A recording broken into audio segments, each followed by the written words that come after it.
for ball one. That time it's going to be strike one.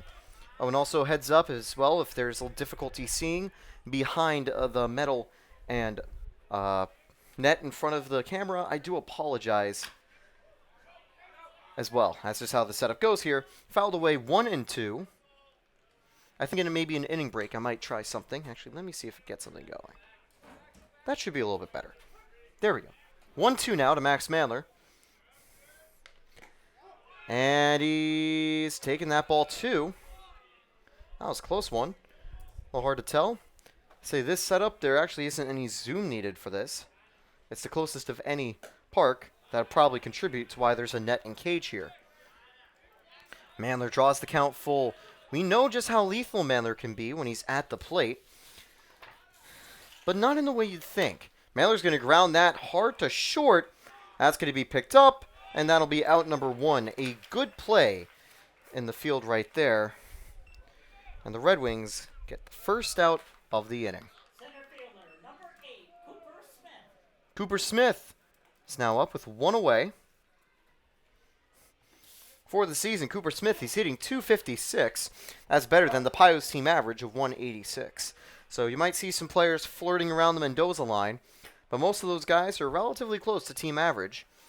Those first 5 games and overall in this wood bat league, it's been a tough start since stat-wise for the Pioneers. But in their recent games, they've definitely come out swinging. There's a big swing from Cooper Smith as the count goes 1-1. 1 away for Cooper Smith. Can he get some offense going? And strike 2, tagging that outside corner.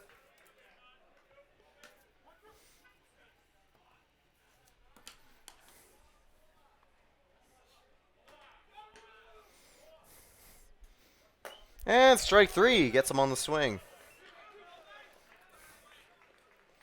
So slow start to the Pios. Both Mandler and Cooper Smith go down. That's going to bring up Bobby Marsh. 25, Bobby Marsh. Now Bobby Marsh, of course, he's a Pioneers veteran. He's back in his 2nd season. Bit of a fan favorite. And we know he's got power in his bat, but fun fact, he actually didn't hit a home run last season. He's looking for his first. I'll say the wall dimensions here are a little bit nicer. 325 down the lines.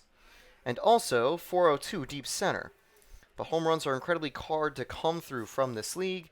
There's only been 2 all season for the Geneva Red Wings. Pioneers haven't been able to hit any. Fouled away hard. Count 1-1. Marsh had a very good game last night. Went 3 for 4 and had 3 RBIs. It was a key piece of the puzzle for the Pios. He's going to drive that one foul. And surprised Billy didn't even move out of the way there. It went pretty close to him. 1-2. You can see the pop from Marsh's bat. That one's high and past the catcher as it rolls away.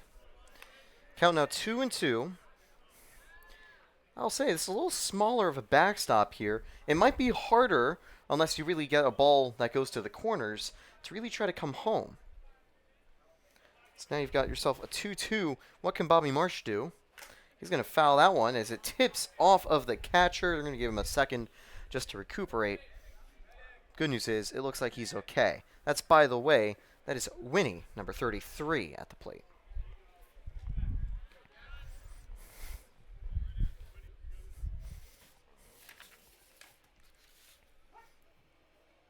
On that earlier play, it was Fleischer at short. And swing and a miss. 2 strikeouts, and the Pios go down in order. Quick top half of the first inning. And now it's going to be up to Mike Sokol to keep things quiet in the bottom half. More Pioneers baseball coming up right after the break.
Last time we saw the Pioneers in action, they took on the Auburn Double Days. Now, the reason we didn't have a game last night was because of weather. It postponed the doubleheader, and it was also because Albany, they had to make a very long drive here, and they elected that it wasn't worth the risk of going and having any games delayed. But it was a 7-5 victory. Tristan Champa with the victory after 7 innings. Bobby Marsh, we already mentioned, 3 for 4, and Mason Smith recorded his first save of the year. Now, stepping up to the plate is going to be Fleischer leading off for the Geneva Red Wings, bottom of the first. The first inning from Tufts University. The shortstop, number 5, Ozzie Fleischer.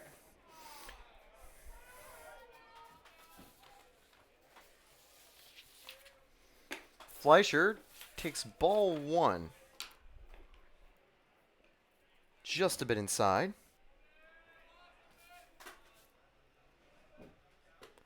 This time it's strike 1. Count goes even. For the season, Fleischer hitting .267 in 30 at-bats.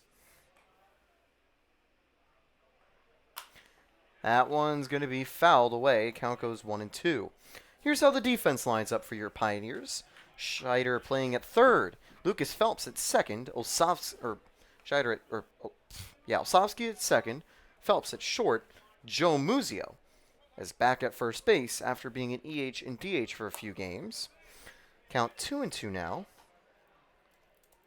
The outfield consists of Bobby Marsh in left, Cooper Smith in center, and Max Mandler in right.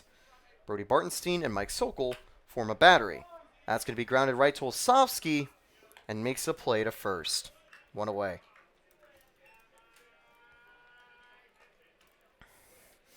I was able to talk to Coach Billy Wilderman about Joel Osofsky. The second baseman, number 3, Max Hipman. He's really turned into something special this season, coming out of the bullpen and starting in the lineup for the Pioneers. He said, even though he's a good hitter and a great fielder and defender, there's no way we can't have him not pitch. That's why we've seen Osofsky come on for high leverage closing situations, and he's done the job. He hasn't allowed a single hit in 5 innings of relief work. And you can compound that with the tools he already has from being a very solid middle infielder. 1-1.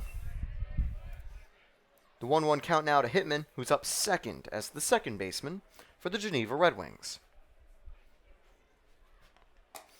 And inside, a little just inside there.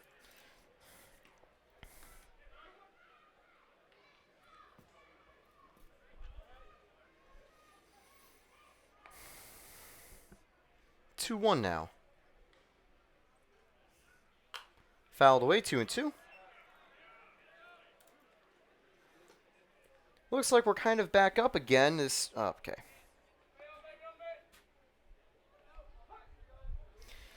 As things are kind of popping in and out sometimes for connections, I'll just let you know something. If the stream continues to bug out or disconnects for good, the full game replay will be up on YouTube later. But for now, feel free to stay tuned in, and it will be up shortly as well. Hopefully this will be able to work. It's also being recorded locally to save afterwards. That one's going to be grounded now to short. Lucas Phelps running in. Fires a quick play, and Muzio picks it up for the second out. Hitman not able to run it out that time. Sokol has got 2 down. From Alfred State, the first baseman, number 34, Nick Searce. Sokol was the day 1 starter for the Pios, and he's been solid on the mound in every time he's been out there. A couple unlucky games where unlucky plays gave him slightly worse results than he deserved, and most of the time he's lacked in run support. That's the cause of his 0-2 record. He's definitely not been an 0-2 type of player. He should have a win, at least I'd argue, in one of his starts. But that one's going to be lined deep to the outfield. Will it get behind? Yes, it will. Cooper Smith finally comes up with it. That's going to be a 2-out double. And Searce on the first pitch gets a standing double. Also mentioned Searce, he's a little like Osofsky. He can play as a batter and a pitcher, and he's been a consistent reliever for them. Extra hitter, number 38, Mark Trotta up with 2 away. He's got a runner in scoring position. And with Searce running on contact, A hit could potentially bring him home, especially if it reaches the outfield. Sokol needs that final out to get out of the inning. And again, we are here at McDonough Park, home of the Geneva Red Wings. Strike one, a little bit of heat down the middle there.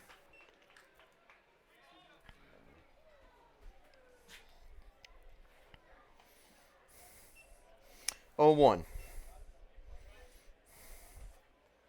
That one's going to be popped over to the left. And coming up with that play for the final out is Joel Sofsky. So it's another 1-2-3 inning, but you just got to add one because of that Sir's hit. One left on base off that one hit, but that's all she wrote for the first inning. Pioneers and Red Wings still tied exiting the first. They've got 8 innings at least to go. I'm Taylor Storley. We'll be right back with more Pioneers baseball.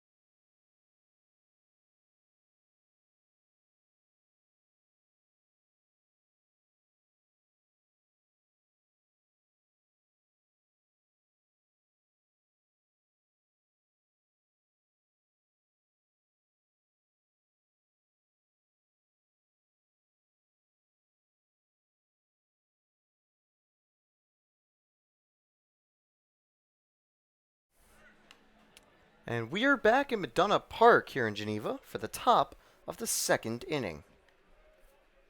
Leading off for the Pioneers, Frank Weyman. It was a 1-2-3 inning last time for the Pios, but Frank Weyman is going to look to change that.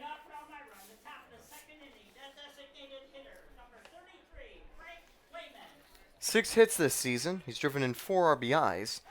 He got some power, and it's been a pretty consistently strong bat for the Pios. He's taken the first pitch there, strike 1.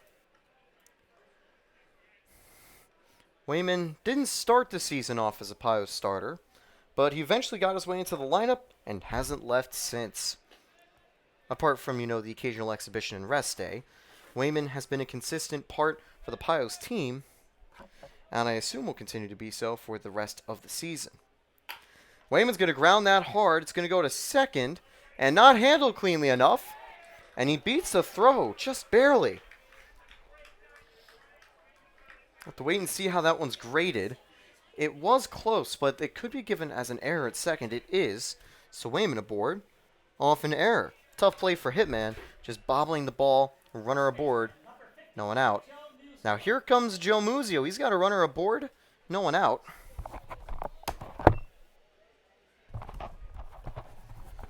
The corner infielder from Eckerd inherits the first base runner of the game from the Pios. That's a chance to get him moving. Here's the first pitch to him. Strike, no, ball 1, just a little outside. And by the way, this inning sponsor is C-Tran, the smart way to travel. C-Tran can provide affordable and accessible transit for all your needs. Thanks again to C-Tran. 2-0 here.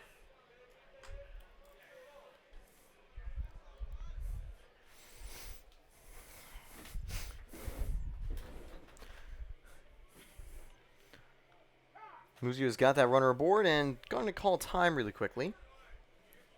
Throughout the season, Muzio's gotten himself popular in the clubhouse. He's a pretty outgoing guy, always open to talking with fans and teammates. And he also sometimes has some occasional little banter from the dugout. Before the game, during batting practice, we heard him with some very fun chirps over for the Geneva players as they were finishing up their BP. That's just the type of guy Muzio is. He's fun, and he's also a very good baseball player. He's hitting at the 5 spot, and that time he takes strike 1. 3-0 is definitely an odd auto-take count, though. And now Muzio, 3-1 here. Got that runner aboard. Love to try to work with it. And Muzio gets aboard with a walk. Good discipline from Muzio. And I will say that's one thing he's definitely gotten better over this season. Because occasionally we'd seen him be a little more aggressive in his early at-bats. But here, simply takes his time, works the walk, and that'll bring up Lucas Phelps. Phelps has certainly done a little bit better in terms of contributions on defense, but also hits .217, which is well above the team average. Only 1 RBI this season, but he's also gotten on base via 4 walks, showing off some of his discipline too. He tries a bunt there, pulls away, 0-1. And I don't think it's a surprise to see him trying to drop it down, get the runners in scoring position, and then try to use Gil Murad on deck or Logan Shader after him to score them. Phelps has also got a little speed among him, and so does Muzio, meaning he could likely beat out an attempted throw to second.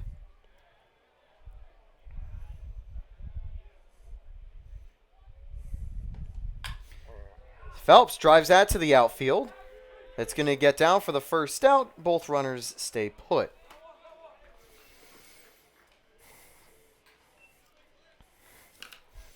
One away here in the second now. Bunting opportunity likely gone unless they want to pull a surprise out of the hat. Second baseman, number 19, Joe Matesky. Oh, Joe Olsavsky up here. For the season, Olsavsky, his average has dropped down quite a bit, but that's mainly just because he's been struggling to get good balls in play. He's getting balls in play. He doesn't strike out too often, but a lot of the times it's just unfortunate BABIP luck. For a while, he'd been the consistent leadoff guy, but now is more down in the order, although he's still definitely one of the top closers and relievers for the Pios, and I wouldn't be surprised if we see him take some pitches on the mound later tonight as well. 2 aboard, 1 away for Olsavsky.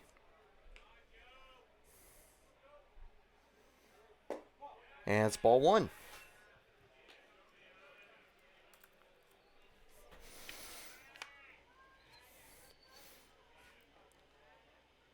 Olsavsky has also been able to draw 6 walks and get hit by 3 pitches, so he can also get on base quite a bit too. He enters the game with a .310 OBP, and he's now up 2-1 in the count.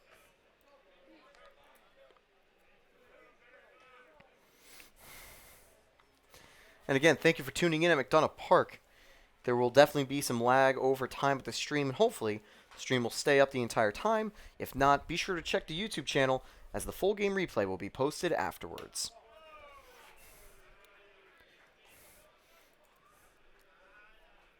It'll automatically be up if the stream goes without any difficulties, but for now, as well, just keep posted. Things are looking good, though, especially for Olsavsky. He's up 3-1 in the count. With just 1 away, he could potentially give bases loaded. Olsavsky's going to drive that on the ground to short. They turn 1, but he beats the throw to first. Runners now at the corners with 2 away.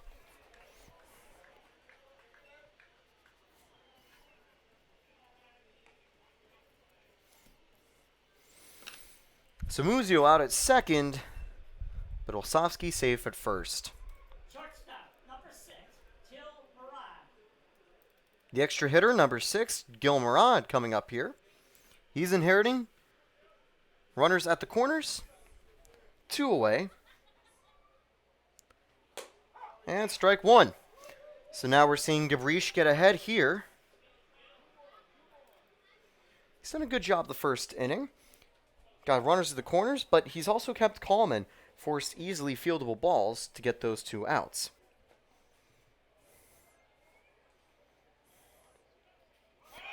Runner goes! And he's not going to make the throw to second, just making sure the runner at third stays in check. And still don't have an outcome on that pitch. Count now 1-1. It's now runners at third and second, 2 away, 1-1 count.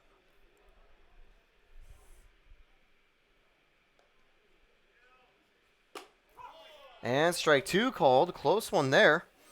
But Gil Murad now, he's down in the count. Can Gil keep the inning alive?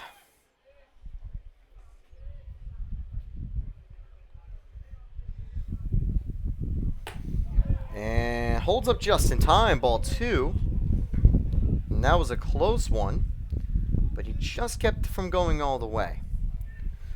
2-2, 2 away. And you've got 2 runners on. Can Gill try to give the Pios the lead? And Cabriche just steps off.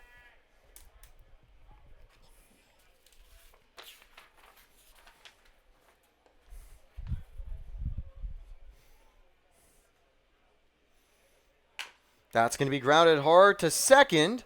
This time he corrals it, and the inning is over. Pioneers get 2 runners. Both of them get stranded on 1 error, no hits, and no runs. Second inning is done and dusted for the Pioneers.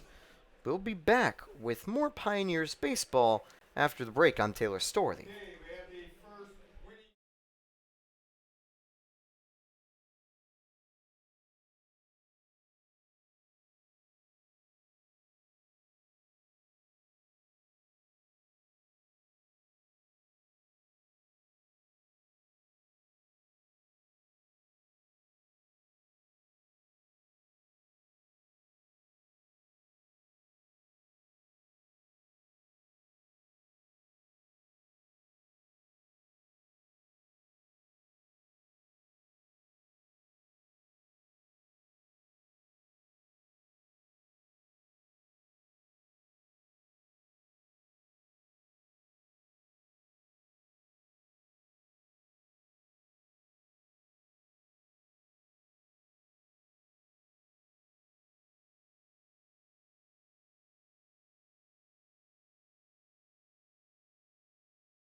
The designated hitter, number 31, Nick Castellana.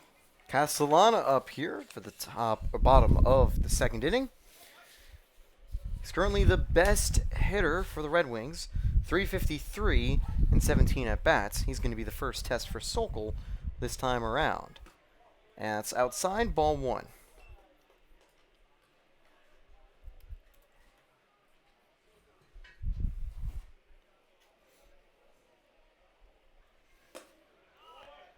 And that one is going to be called ball 2 here. 2-0 now to Castellana.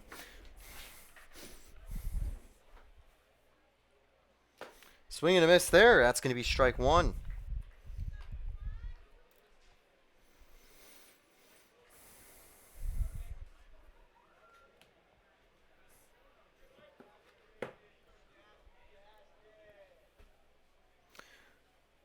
That one's well outside. 3-1 to Castellana.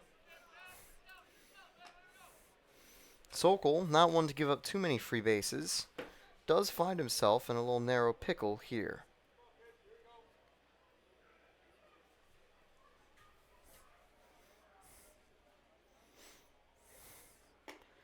And ball 4. Castellana gets aboard to open the inning. Currently 77 degrees here at McDonough Park in Geneva. Relatively warm. A couple cool breezes going to be coming in here throughout the night, especially as we eventually do reach sunset. The catcher, number 33, Andrew Winning. Winnie up with a runner aboard. That one's high, ball 1. Now the question is, with Castellana on first, are they going to try to pull a sacrifice, like to manufacture an early run here, or not?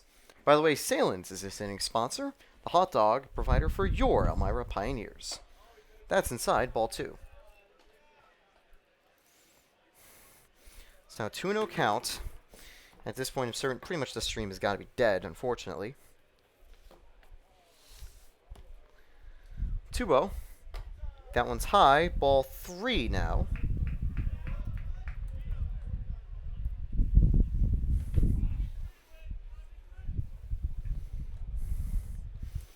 Three-oh. Runner on. No one out.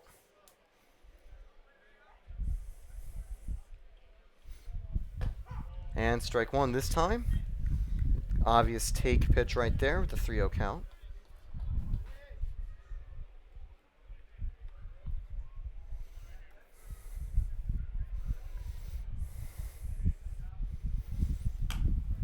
That one's fouled away. Count now full after it was 3-0. Sokol battling back.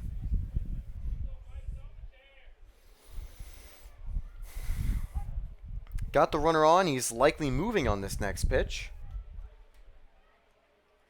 He's actually going to stay put. I'll be shallow enough to avoid a double play. Instead, Olszewski throws to first for the out.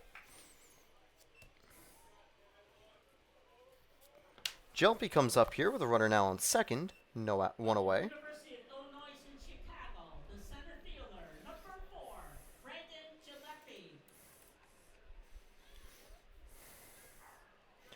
So one away here, bottom of the second.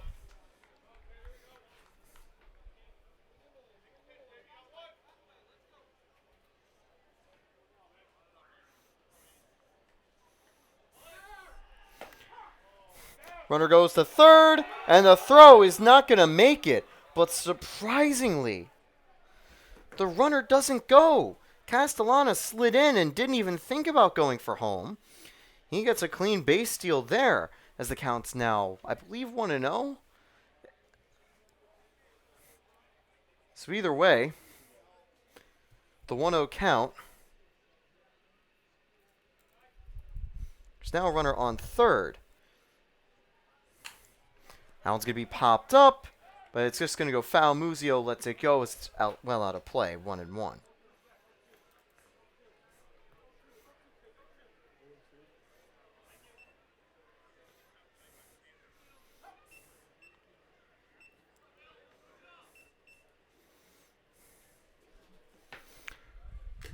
Swing and tipped backward. Strike two now. So Sokol battling back here. He's got a runner on third. He wants to avoid a fly ball. Essentially a ground ball, too. He just wants to get this out. And a strikeout, which would be his first of the game, could be huge. He enters the game with 11. And ball 2 just outside.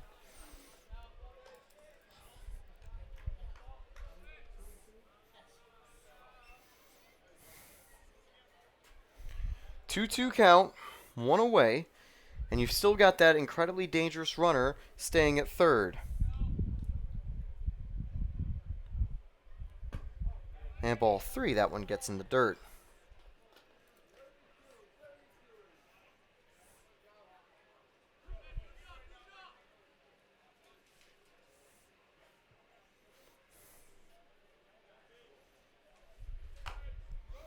That one's going to be fouled away. Count remains full.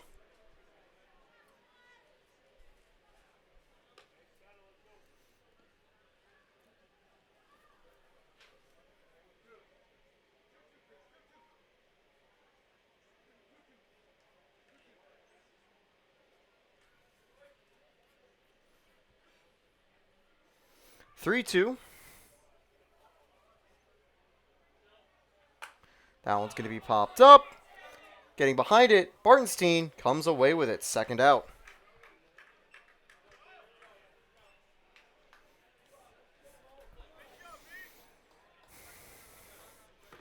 So it's a perfect end to the at-bat. A foul ball that's picked up by Bartenstein. Third baseman, number 15, Jordan Jaffe. And now Jaffe coming up here.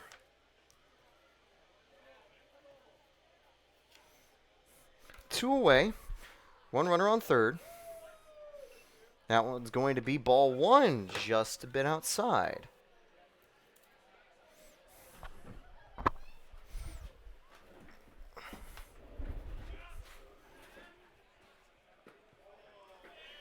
And 2-0 count.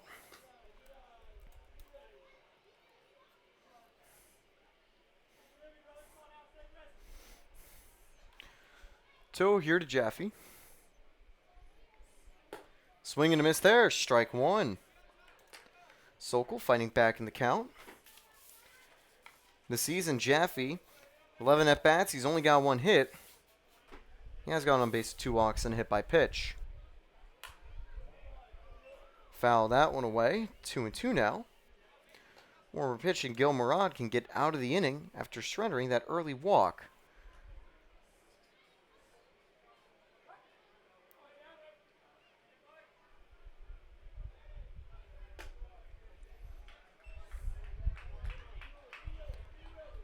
Three-two now.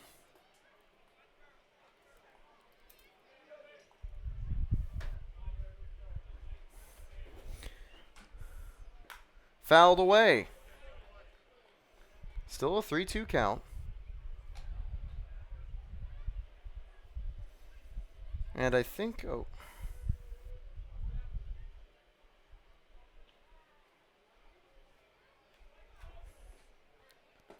and outside. So he's going to draw a long at bat and get on base with a walk.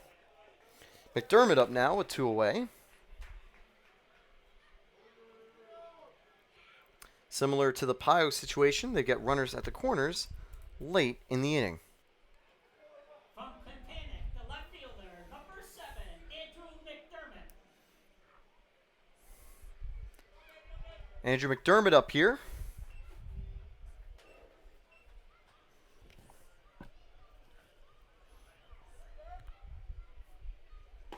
Strike 1.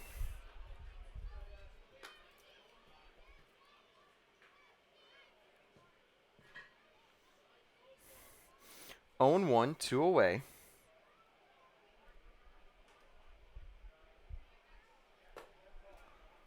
Count now 1-1.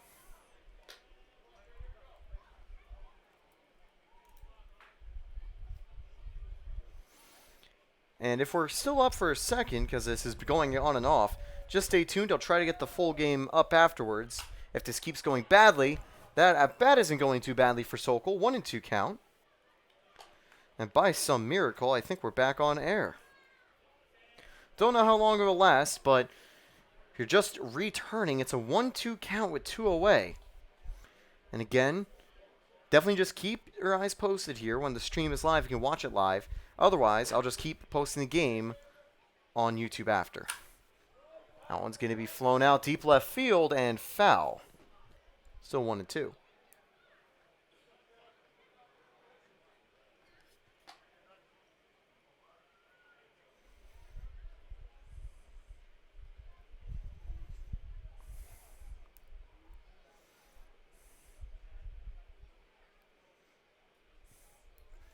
One, 2. 2-2 now, just a little high.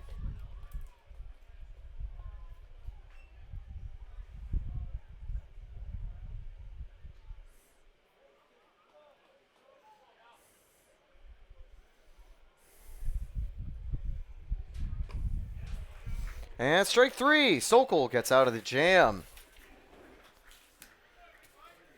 2 runners get aboard and both get stranded. There's no errors and there's no runs or hits. Pioneers clean through 2. It's still a tied game. 0-0. Top of the 3rd coming up for your Elmira Pioneers. I'm Taylor Storthy, and hopefully you can see half this game as it's going on and off. Remember, I'll try to get the full game on YouTube afterwards, but for now, while it's live, please enjoy Pios Baseball.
Logan Scheider leads off for your Pioneers.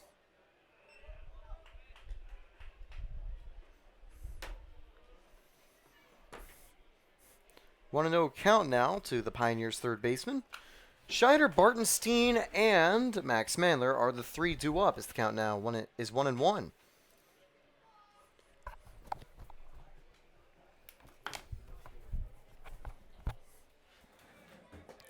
In the dirt, ball 2.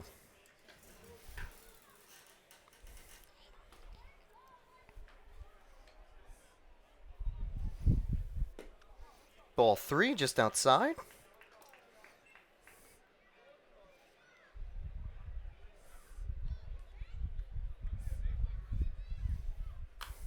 Fouled away. Count goes full for Scheider. Say at this point it also just helped try to bring up the pitch count here for the Geneva starter.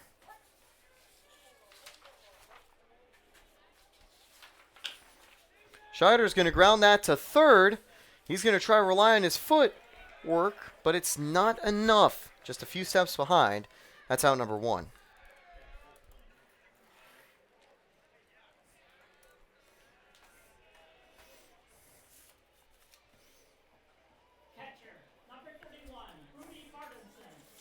Brody Bartenstein comes up here. Yet to record a hit this season. Has only gone on base via walk. More of a defensive option at catcher. He's looking for his first hit here. Takes strike 1.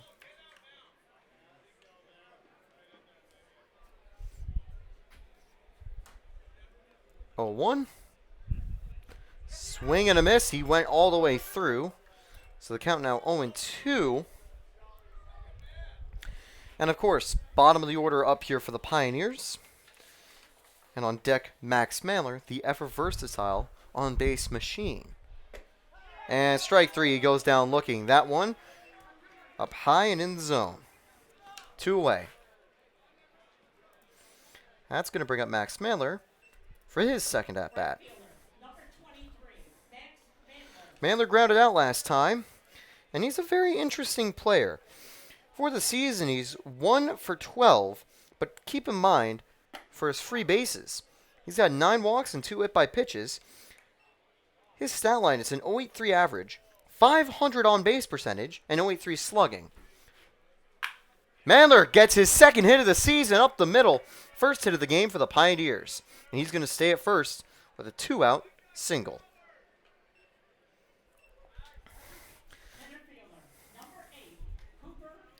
That's going to bring up Cooper Smith. And just as I said that Mandler doesn't always get hits, he went out there, proved me wrong, and he's gotten on with 2 outs. Here comes Cooper Smith, the ever-versatile center fielder who's been pretty consistent at the plate too. He's in the portal from Seton Hill. Smith's going to ground that hard to short. They make the play at second to end the inning. One left the board on 1 hit, but that's all the Pioneers can muster this half of the inning. Bottom of the third coming up. Thank you to Multimedia Services for being this inning's sponsor for your Elmira Pioneers. They provide us with all the signage and our official printer destination, and they can be for you too. Thanks again to Multimedia Services. They help the Pioneers stay running.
Congratulations to 629 for winning themselves a batting helmet.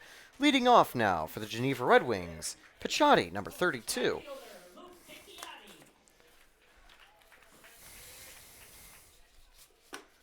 And ball one taken up high for Picciotti.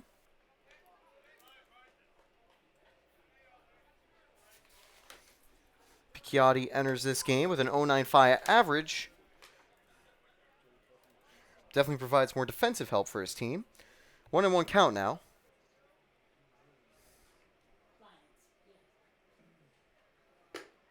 Swing and a miss, strike two.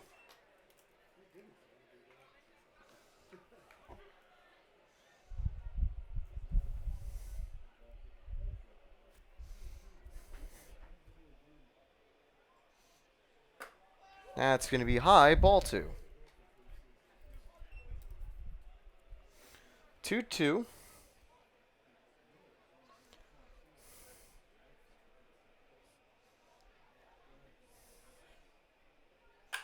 That one's going to be grounded over to short. Phelps with the pickup and throw to first. And no. And they say that Muzio was off the bag, but that is a very weird call, and understandably, we're seeing Coach Drum come out for it. And I don't know if I'm seeing things, but I don't think he moved at all.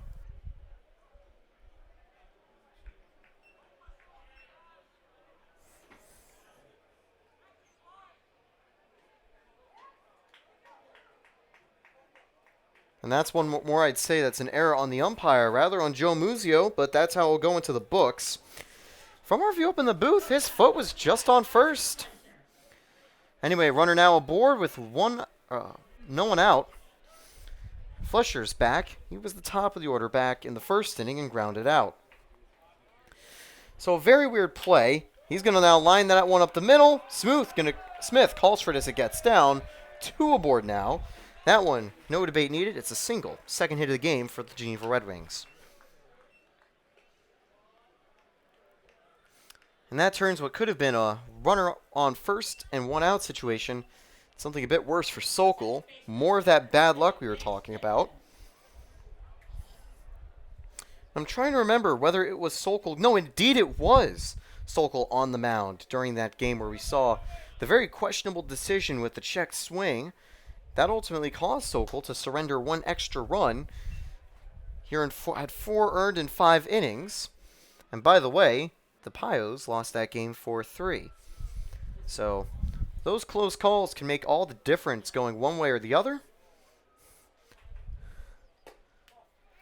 And ball 2, good attempt to try to frame it by Bartenstein, but can't. 2-0 here to Hitman. Hitman's up with no one out.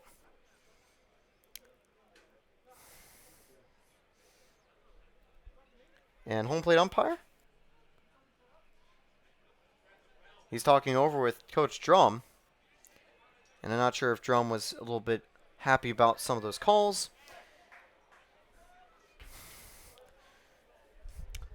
Balls and strikes, you can definitely argue, are a lot closer than these. That time it's strike one.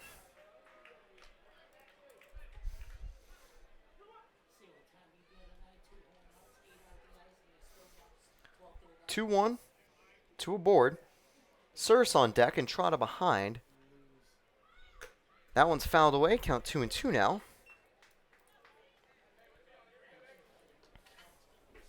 Bottom of the third, Papa John's assistant sponsor. Whenever we're back at Untitled, you can head over to our concession booth and get yourself a slice of fresh Papa John's pizza. Thanks again to Papa John's. And here, that one just rolls foul, staying 2-2. The sun setting to the west, and unfortunately for us in the booth, the west direction happens to be right in the way the booth is facing, out in left field.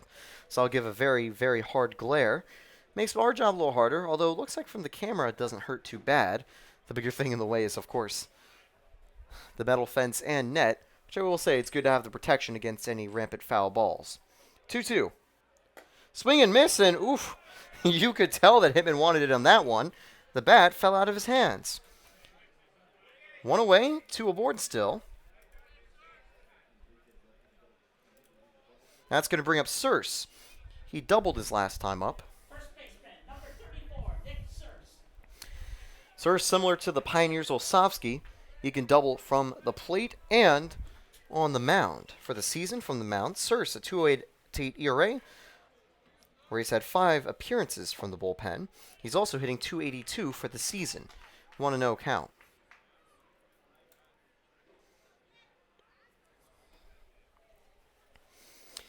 Sokol, another strong start through 3, wanting to keep it solid here.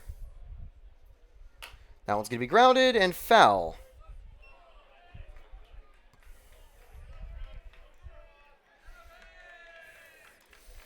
Again, a reminder for the Pios infield. Scheider at third, Phelps at second, Olsovsky at second. Phelps short, Muzio at first.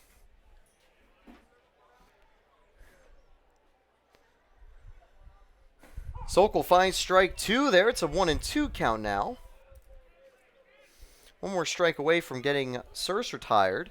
On deck is Trotta, who popped out in his previous at-bat. That one's tipped foul. Count stays 1-2. So Circe fighting to stay alive here. Red Wings, again, they're wearing the white uniforms with red numbers. Pioneers in their standard navy and white away kit. White letters, navy jerseys.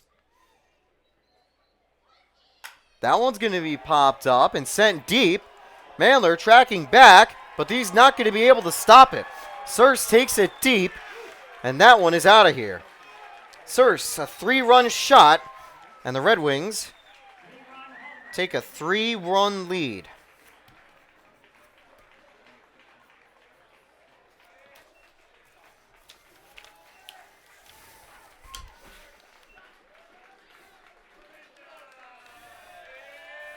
Painful for the Pioneers.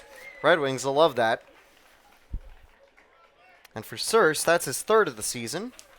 He now improves to 2 home runs and 8 RBIs. Extra hitter, number 38, Mark Trotta.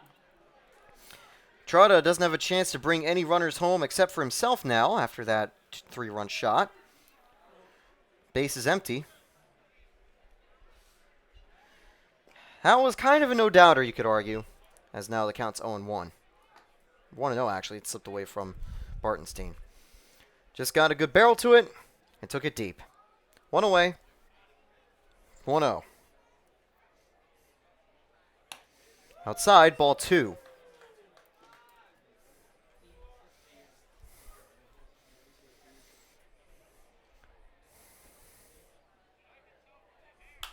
That one's going to be sent to the outfield, but this time it's playable. Getting under it, Phelps. That's out number 2. With the glare, it was very hard to tell how far that ball was going at first from Circe. It looked a lot like this ball from Trotta, but obviously that ball from Trotta was just a routine flyout. Circe took that probably 400 feet. Good effort from Mandler to get to the wall, but couldn't stop that one. Castellana up here. Got on base via walk in his previous at-bat. He would later advance to 3rd with a stolen base.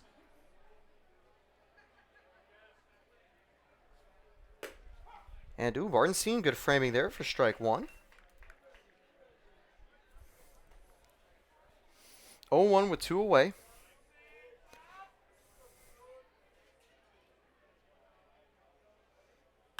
That one's going to be driven to right field. Mandler getting under it. And he makes a catch as he falls to grab it. That'll end the inning, but the damage already done. 3 runs on 2 hits. 1 error. No one left the board. One of those hits, well, it went yard. 2nd home run we've seen. Both of them, though, against the Pioneers. And funny enough, both of them 3-run shots. And I got to think with that call earlier from Muzio, stepping off the bag, which it didn't look like he did, could have been only a 2-run shot instead of a 3-run shot. Pioneers have some time to come back, but we'll have to see in the top of the 4th inning with more Pioneers baseball after this.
Top of the fourth here at McDonough Park. A 3-run blast from Circe gives a 3-run lead to the Geneva Red Wings. The off-rail driver in the top of the fourth inning, the left fielder, number 25, Bobby Marsh. Marsh up for his second at-bat for the Pioneers. Pioneers got some runners in dangerous positions, getting a man on base, but they weren't able to do anything else. Count 1-0 now to Marsh.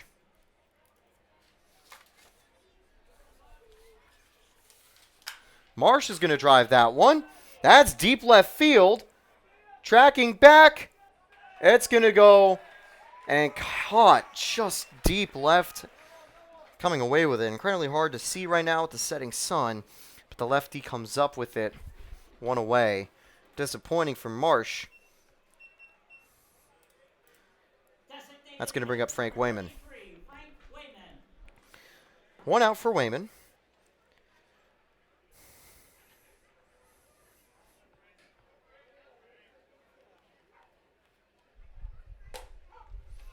That's going to be strike one. Demet's Candy Company is the sponsor for your Elmira Pioneers. This inning, thank you Demet's for sponsoring the Pios. Weyman up 2-1 now. Or just 1-1. 1-1 to Weyman. Weyman fouls that one off himself as it takes that first bounce weird. Count now 1-2.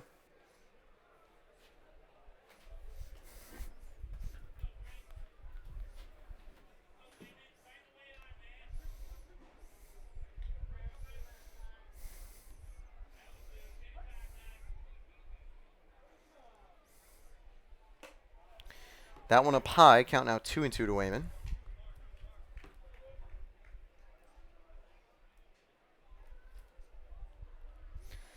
Weyman looking to keep alive here. That one, strike 3 and just inside, but lands in the zone.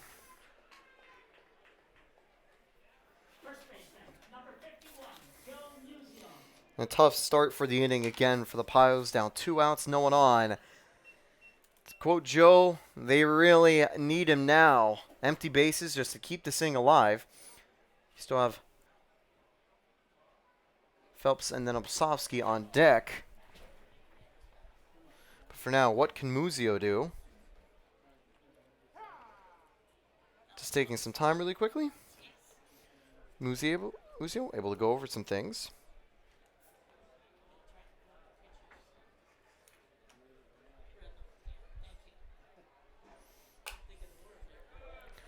Fouled away, strike 1.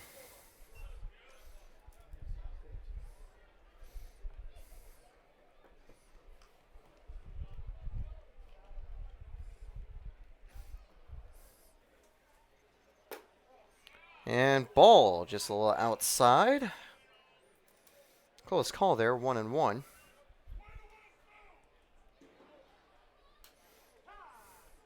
Once again, going to call time.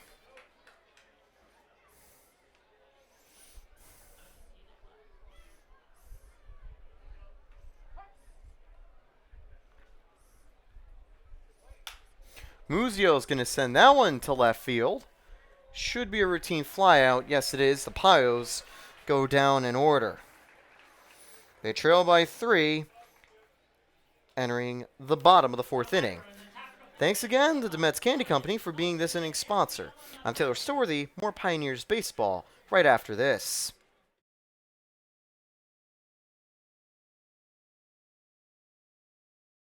Hey, you. Yeah, you should definitely get some Pios tickets. Call that number during the week, first thing tomorrow morning, and get yourself some tickets to some Pios games. Season tickets are still a good value at this stage of the season, so be sure to get some yourself.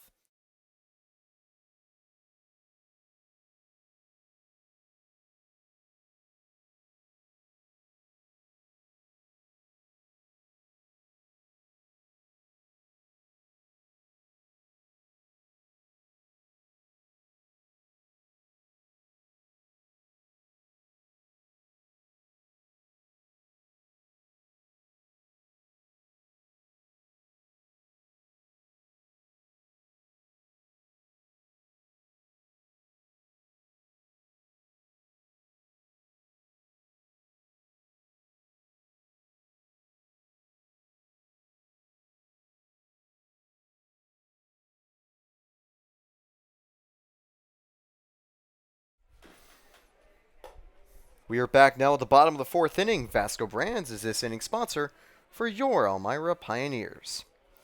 Thank you again to Vasco Brands, and if you ever need janitorial products, be sure to check them out. Just tell them the Pioneers sent you. Bottom of the fourth underway, no one out. Leading off now for the Red Wings is going to be Winnie, the catcher. First pitch outside, ball one. 1-0 count here in the bottom of the fourth. That one's going to be popped up. It's going to be foul. Will any Pioneer get to it? No, they can't. Count now 1-1.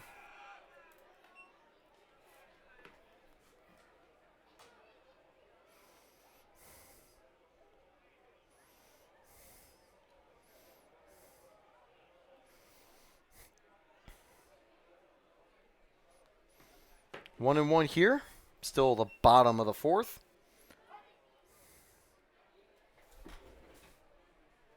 That one's going to be fouled away. Count 1-2 now.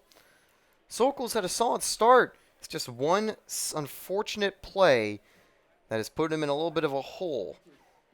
It was a 3-run shot from Circe that has given Geneva the lead. 2-2 now. I'd say it's almost a little bit of karma in a way. Circe, after conceding 3 ones to take the loss in the previous game, he gets a 3 RBI play to take the lead. Pioneers are known for leaving it late, though, so this game is definitely far from over.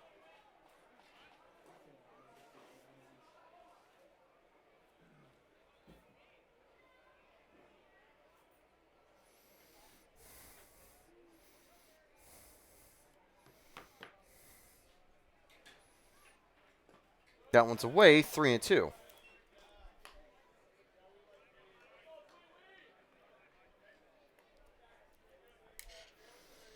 3-2, Sokol still fighting. Bullpen empty. They're trusting Sokol for the distance. And ball 4. So the inning opens with a walk, hard earned. Just drawing long at bats and getting on base. Jopie coming up here with 1 on, no one out.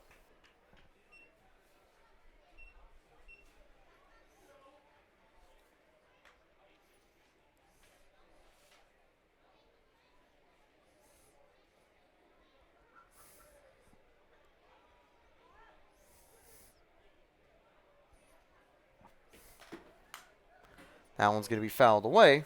Strike 1. Jopie so far, he fouled out in his previous at-bat.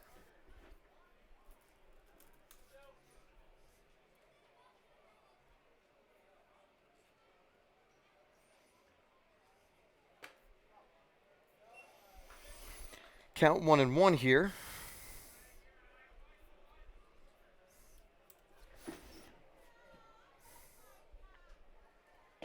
Strike 2 finds the zone.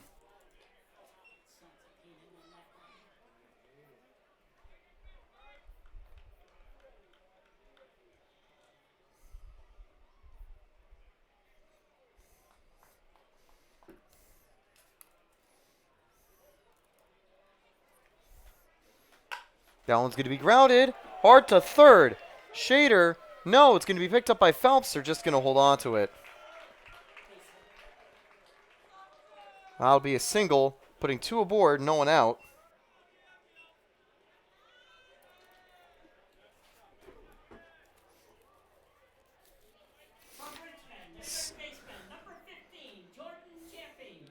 Third hit of the game for the Red Wings, and here comes Jaffe here.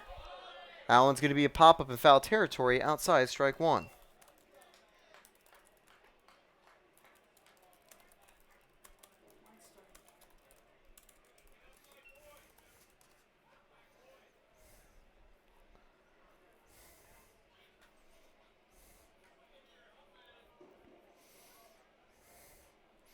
Oh, 1.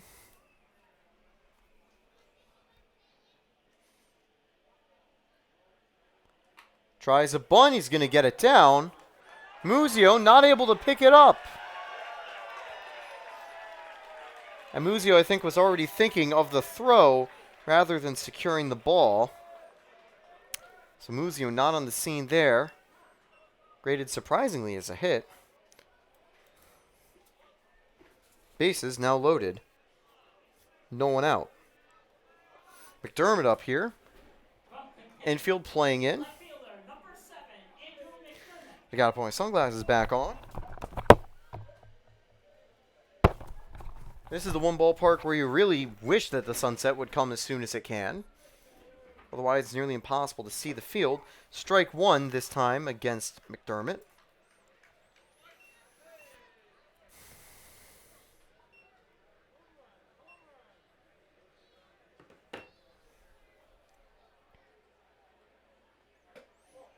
Ball to the inside, 1-1. Still here in the bottom of the fourth inning. Quiet start for the Pios. Louder start for the Red Wings.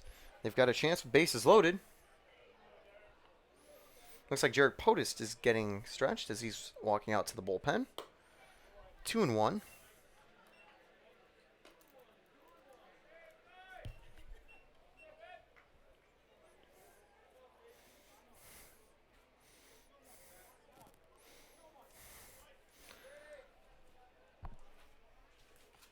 Now. In the dirt, ball 3. And with bases loaded, you don't want to be stuck in a 3-1 count. Especially since ball 4 makes this a 4-0 game.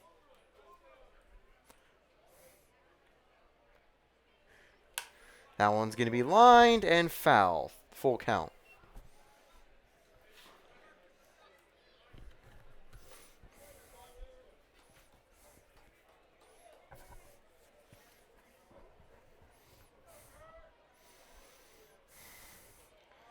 Three-two for Sokol.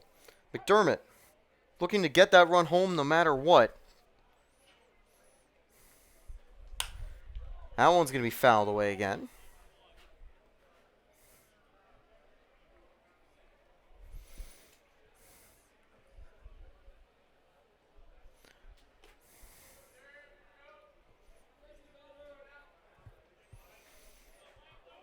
Red Wings players giving some encouragement for McDermott.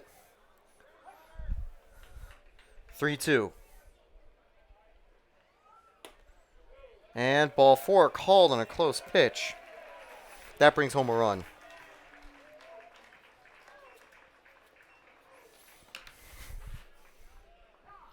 And here comes Billy Wilderman just to talk with Sokol. Not going to change him yet.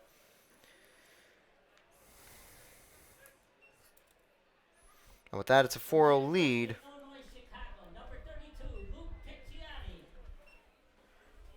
for the Red Wings. Picciotti comes up here, got on base and scored via error. The way he scored was off a Surse home run back in the third inning. Now he's got a chance in the fourth inning. Seen 4 batters this inning so far. Molliman just giving the entire team a little conference there too. The outfielders the only ones still there. Pioneers are known as a late team, but a 4-0 deficit hard to come back from. For the game, 4 runs on 4 hits with 1 error for Geneva. No runs on 1 hit and 1 error. In fact, actually, let me tell you the new sponsors. Actually, I'll do that later. Right when they say that, they end it. Conference over. New batter getting ready.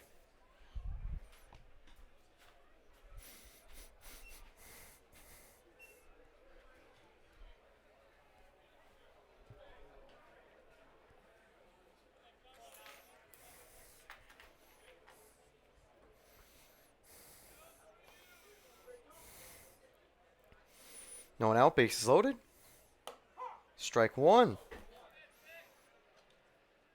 Good framing there by Bartenstein.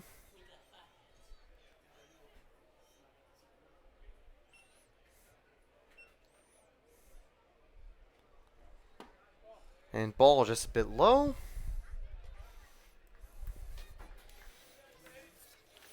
Now, Picciotti this season, when he's had bases loaded, he's brought home 1 RBI. And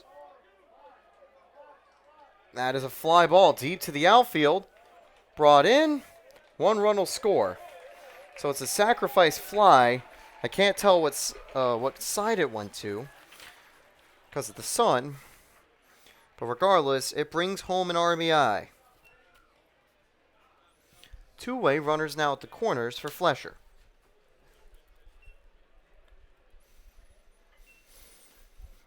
Sorry, one away. Tufts University, the shortstop, Ozzie Fleischer.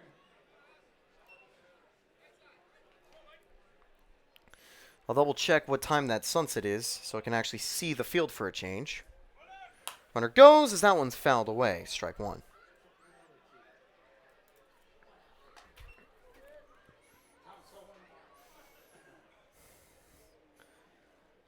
Sunset should be around 8:50, which does not give me good news. 0-1 now. Strike 2 just on that outside corner. Flesher so far 1 for 2 with a single. And run.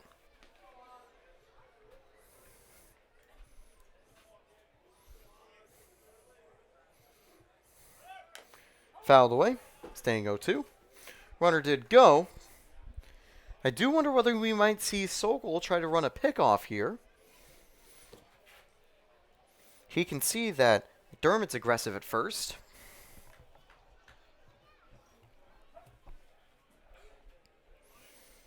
Two away. Fouled.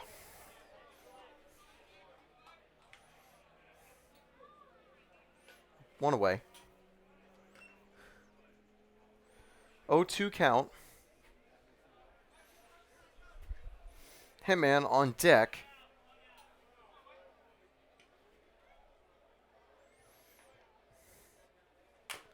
That one's going to be grounded. Sokol getting the out at first. 2 away now.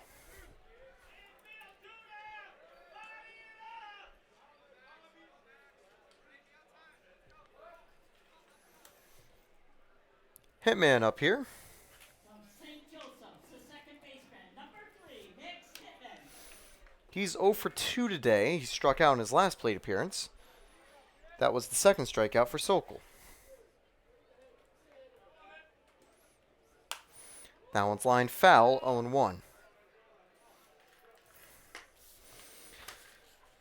So far this season with runners in scoring position and 2 away, Hitman, he's had 2 hits and 5 at-bats, and he's also driven home 2 RBIs. Count now 0-2 as he fouls this one off.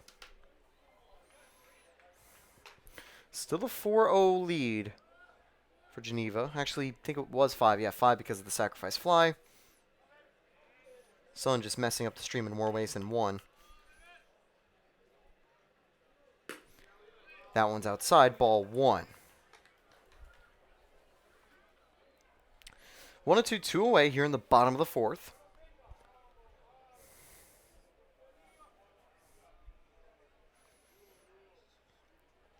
And Sokol finally gets a swing and miss to get out of the jam. But unfortunate walks bring home 1 run and a sacrifice, another.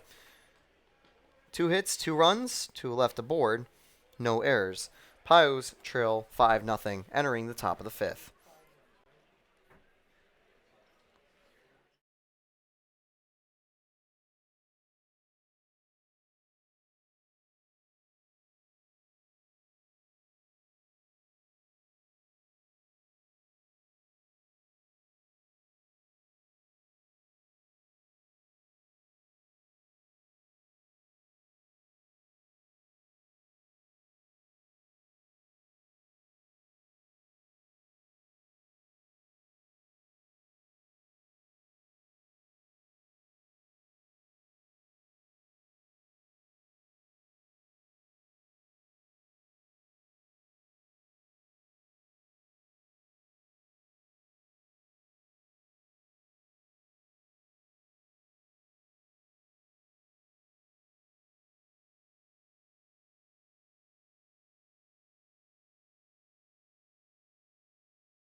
We're back here at McDonough Park. Sun setting hopefully soon. Might get behind tree cover eventually. That'll be when I can really call this game well. Leading off for Elmira in the top of the 5th inning, the shortstop, number 21, Lucas Phelps. Lucas Phelps, the leadoff batter for your Elmira Pioneers. Him, Olsovsky, and Murad are the three due up. They are combined over 3. Olsovsky got aboard via fielder's choice in his first at-bat. So far, it's been a very good day from Gabrish. He's allowed just 1 hit through 4. Here at the top of the 5th, he's now had 1-1 against Phelps.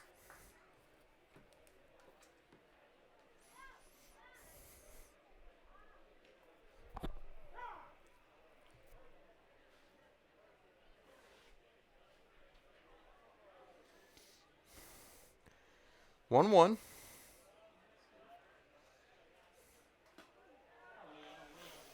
And that's going to now be a 1-2 count. Miss there from Phelps. Lights coming on. Sun eventually going down.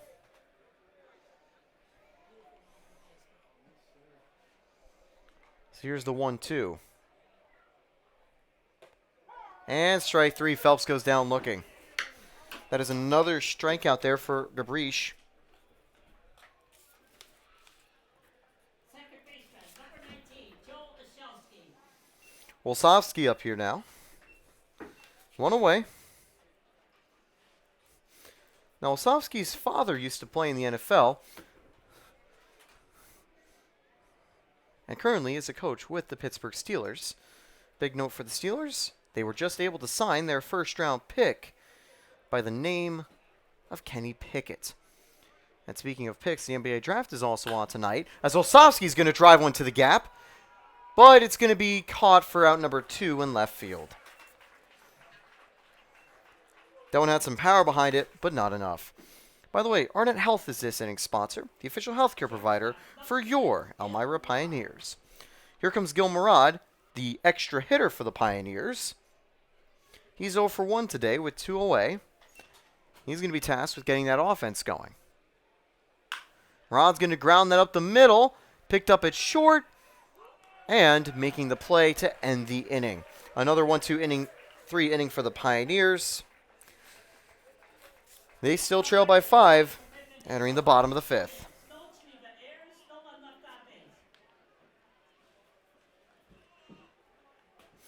We'll be back with more Pioneers baseball right after this.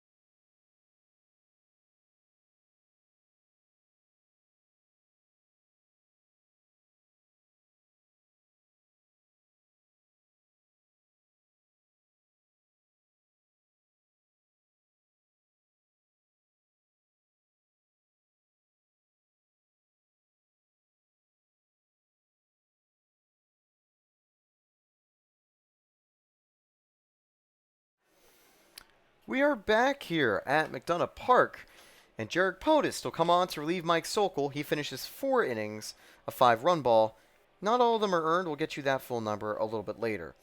But for now, we want to thank every sponsor for your Elmira Pioneers. This inning sponsors First Transit, but there's quite a few others as well. Firstly, thank you to AJ's Outdoor Power Equipment, Arkashimong Skyler, Arnett Health, Big Fox, Blaze Brockway Contracting, Beal Electric, Buckley's Automotive, Bully Hill Vineyards, Catholic Charities, the Chemung Canal Trust, Clemens Center, Coca-Cola, Dandy Mini Marts, Elm Chevy, Elmira Heat Treating, the Elmira Junior Enforcers, Firefly Adventure Retreat, First Transit, Glove House, Hardinge, Heroes Comic Shop, Hilliard, Jollibee Foods, Just in Time, M&T Bank, NYSCO PBA, Office Equipment, OPWDD, Papa John's, Pinecroft Golf Course, Salins, Save-A-Lot, Seneca Beverage, Service Master, Serve Pro, Shedden's Wholesale, Simmons Rockwell, Slam and Jam and Barbecue, Southern Tier Custom Fab, Solutions, FCU, Suburban Propane, SUNY Corning, Susan Minchin DDS, The Cakery, Tioga Downs, Today's Special, Tower Broadcasting, Town of Southport, Turtle Leaf, the U.S. Navy, Valor Homes, Vasco, Vasco Brands, Weyman's, Waste Markets, and also Wilbur Auto. Thank you so much for being sponsors for your Elmira Pioneers. 2-0-2 count now. First pitch was a swing and miss. Second pitch a take and strike. And again, thank you to all the sponsors who help make our Pioneers baseball team keep running. Podik's first at bat ends in 3 pitches. That is strike 3 to Surse.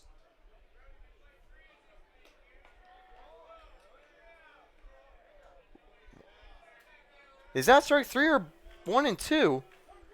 All right, 1 and 2. So one of the strikes called earlier was actually a ball.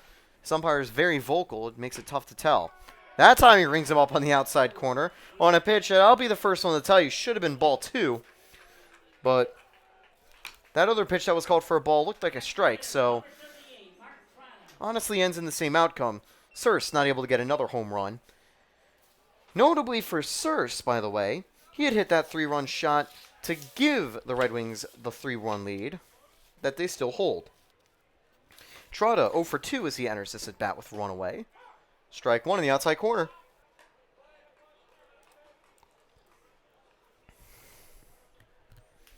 Oh 1 here.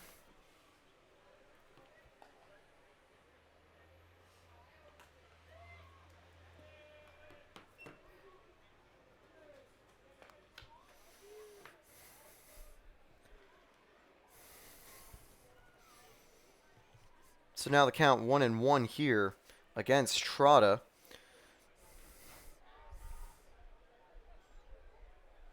That one fouled back, 1-2. POTUS, he's definitely more of a longer reliever for the Pioneers. He's gotten a bit of stamina in his belt. Two-way player throughout his college career. Right now, of course, graduating from high school, he had a sub 3.0 ERA for his entire high school career. 1-2 count now, or 2-2 count. And he brings his talent and height to Elmira College this fall. POTUS, 6'6", the only person taller than him, Hunter Kendall. That one's going to be lined, and it's a base hit. Nothing that Woslavsky or Muzio can do here. Our runner is now aboard with 1 away.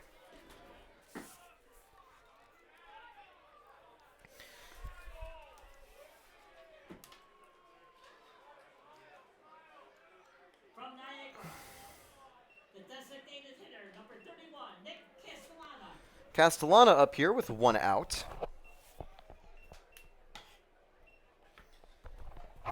Now the Pioneers, since their 0-5 start, have gone 6-2, looking like it'll be 6-3 after today's game, but they've really done a good job of locking down and putting on good performances. Sometimes the bats aren't there, but meanwhile, Geneva's are. That one's going to be another single. Now 2 on with 1 away. Say the good news as well for our friend Jarek POTUS is that this is a very low leverage outing. With this deficit, he's just going to be tasked and not completely failing. And so far, he has gotten that early out. If he can just get out of this situation, I know that Coach Drum will be pleased. Winey up here, 0 for 1 with a walk. Now is back in the 4th inning when a chain of walks and a couple singles were able to bring home 1 run, and a sacrifice brought home a 2nd run. This time it's a pop fly. Muzio tracks it down, but it's going to be foul, 0-1. And again, thank you First Transit for being this inning's sponsor of your Elmira Pioneers. Appreciate the work that they do.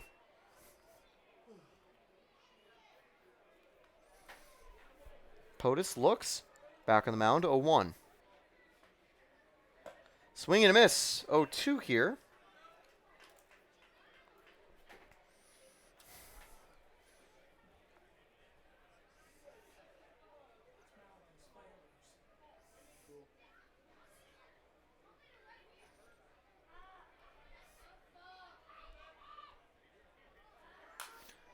Ooh, fouled away, 0-2.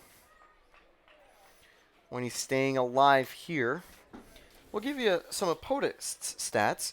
He enters the game with a 4.50 ERA, 6 innings pitched from the bullpen, 7 strikeouts and just 2 walks. The thing about POTUS is that he doesn't throw with a lot of power. Rather, he's good at filling the zone. That was a bit high, ball 1. Because the truth is, at this level, you don't have too many good hitters. There are some power guys. You'll see players like Surse, or back on Auburn Double Days, Asaf Lowengar. By the way, Lowengar, I mentioned that before, he was on the Israeli national team. He had a 2-run home run in the European Championship final against the Netherlands. That's the top tier of baseball in Europe. And he's here in the PGCBL. But a lot of the talent isn't going to have that European pedigree. Instead, it's going to be players like Bobby Marsh, Joe Muzio, solid players that have yet to hit home runs in the PGCBL. So you can force that contact and rely on your outfielders. And they've got some good outfielders in Cooper Smith, Max Mandler, and Bobby Marsh. And now, there's a 1-2 count with 2 aboard, 1 away. Potentially could try to find a double play ball here. When he grounded out in his first out. Said he's going to drive that to center field. Smith running. That lands behind him. Smith eventually gets to it. Runners, one of them going home. The other held up at third. It's an RBI double.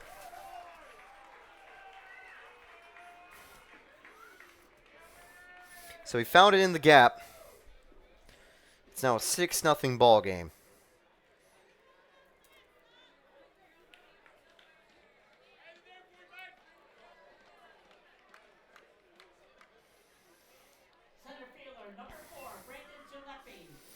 Jumpy up here with 1 away. Runners at second and third. Bottom of the 5th. That one's going to get away from Bartenstein. He picks it up. No play at the plate. So that wild pitch brings a run home.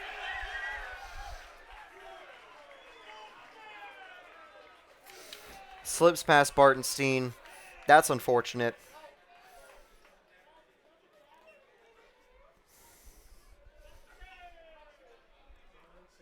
7-0 lead.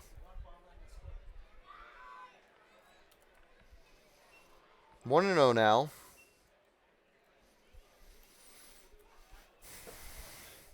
Two and 0.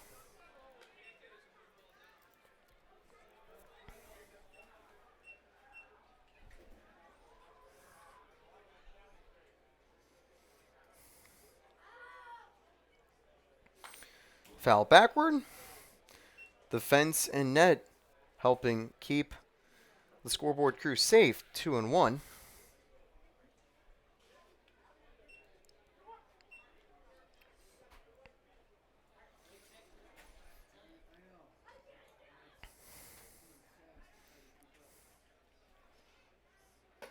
Swing and a miss there. 2 and 2 count now.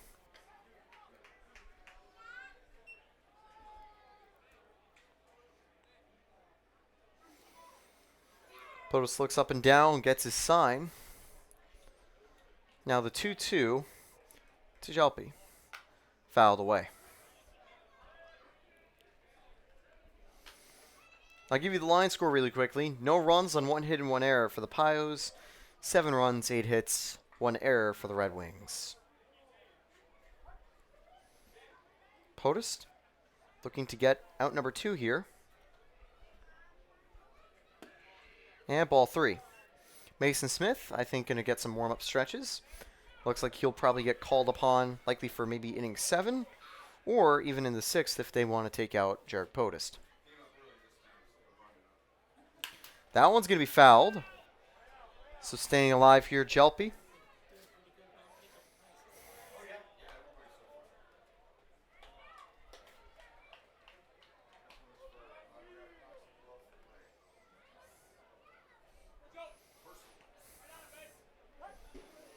Three-two. That one's going to be shot to left field.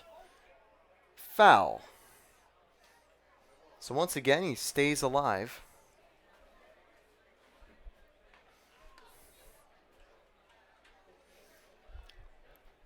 Teams can have bad days, and just looking like that for the Pioneers. Coming off some pretty good days. Wins in Auburn, wins against Jamestown. That one's lined, and it's fair down the line. It'll be an 8-0 ball game. Jelpy trying to turn 2. Marsh not with it quick enough. It's a standing double for Jelpy.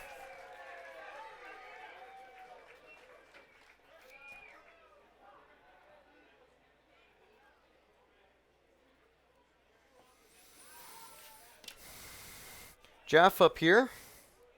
From Richmond, the third baseman, number 15, Jordan Jeffy. Runner on second. 1 out.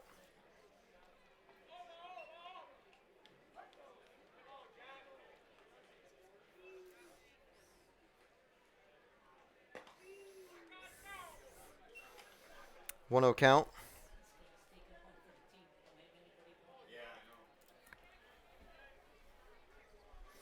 You also see Ziv Gar out there in uniform in the bullpen. But for now, they're going to let POTUS work himself out of the jam, 1-1.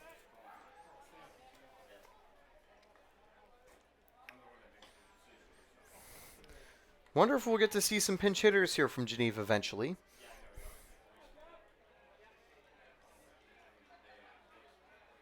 That one's going to be driven deep to center field. Cooper Smith tracking back. That one gets to the wall. It'll now be a 9-0 game. Even the lightning arm of Smith can't get that home in time. Gil Mirage just says hold on to it. It's not worth it. It's another double. That one just hit it right on the laces. Gets behind Cooper Smith, and it's a very ironic twist of fate. It was a hit parade late in the game from the Pios that gave him a huge lead and victory. Here, it's a hit parade against POTUS. This game was likely out of reach entering this inning, 5-0, but it's pretty safe to say so right now. 8:33 p.m., it's a 9-0 game. And now up is going to be McDonough with 1 away. Billy Wilderman hasn't come out to talk to POTUS. Again, not the best outing from POTUS, but I will say that if I talk to Coach Drum about it, he's going to say, I'm glad that he wasn't walking people. I'd rather take those chances with balls in play. And sometimes those balls in play just roll sixes back to back to back like it has for the Red Wings. That one's in the dirt, ball 1. In fact, I'll just go ahead and show you the next sponsor. Might as well. Texas Roadhouse will now be the sponsor for the end of the bottom of the 5th inning. Thank you to Texas Roadhouse. Now, usually over by the Shut Up and Rock sign, there will be a Texas Roadhouse sign at Dunfield. If the player hits it, everyone gets a free appetizer. However, we're in McDonough Park, so even if we see another, say, home run from Circe, it'll be highly unlikely that anyone will walk away with any free cactus blossoms or other classic Texas Roadhouse appetizer. Now, 2-1 with 1 away for McDonough. That one's going to be grounded over to first. Muzio picks it up, and he beats him by a couple steps. 2 away, runner now moves to third.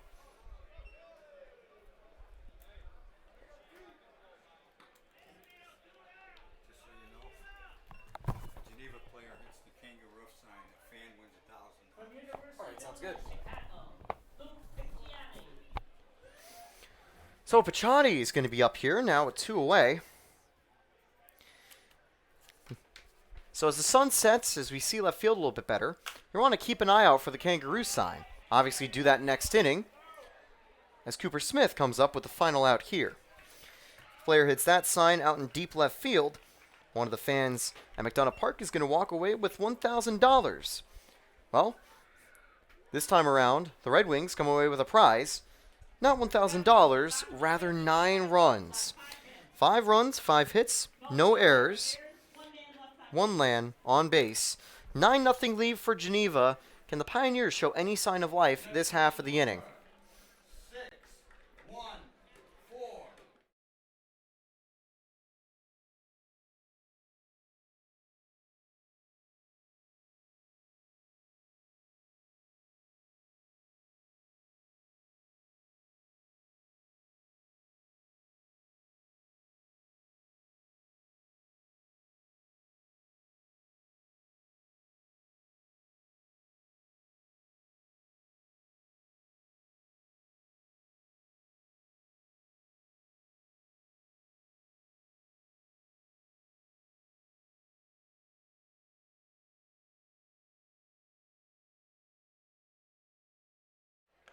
So we are back in McDonough Park, top of the 6th inning. Thank you again to Texas Roadhouse, this inning sponsor, Clarion Inn, the choice hotel for your Elmira Pioneers.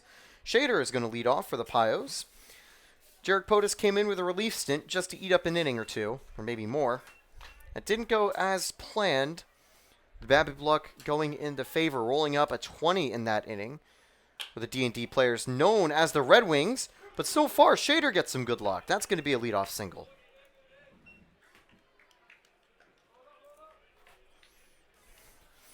He now improves to 1 for 2 today. Brody Bartenstein's now up. And I wonder, just to try to get some offense going, will they tell Bartenstein to drop a sacrifice bunt? Catcher, Rudy Bordenstein. On deck is Max Mandler. And I have a feeling we are going to see Bartenstein try to drop it down. Not the most prolific from the plate. Likely would help the team out just to try to advance runner. Strike one, just a little bit of heat on that outside corner. In his second start of the season, we've been seeing a masterclass from Gabrish. He surrendered just 2 hits. That second hit coming net just now. Someone warming up in the pen, but that could be a question of whether he's needed at all. Perfect Game Collegiate Baseball League does utilize a 10-run mercy rule, or run-ahead rule. And that, I believe, comes into play after the 6th inning.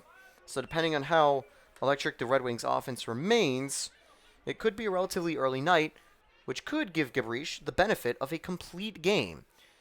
Wouldn't be a complete 9-inning game. Or actually, I'm not sure if it would be registered as a complete game. But he would get a shutout. It'd certainly help his ERA. 2-2 count now against Bartenstein.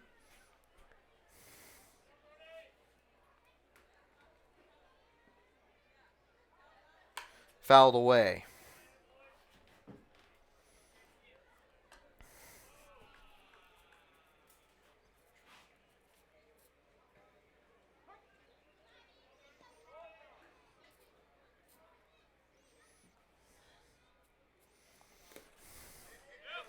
And that one's wild.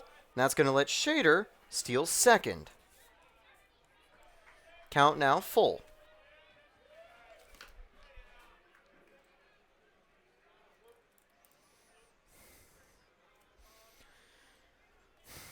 No one out. Shader on second. Full count now to Bartenstein. Fouled away.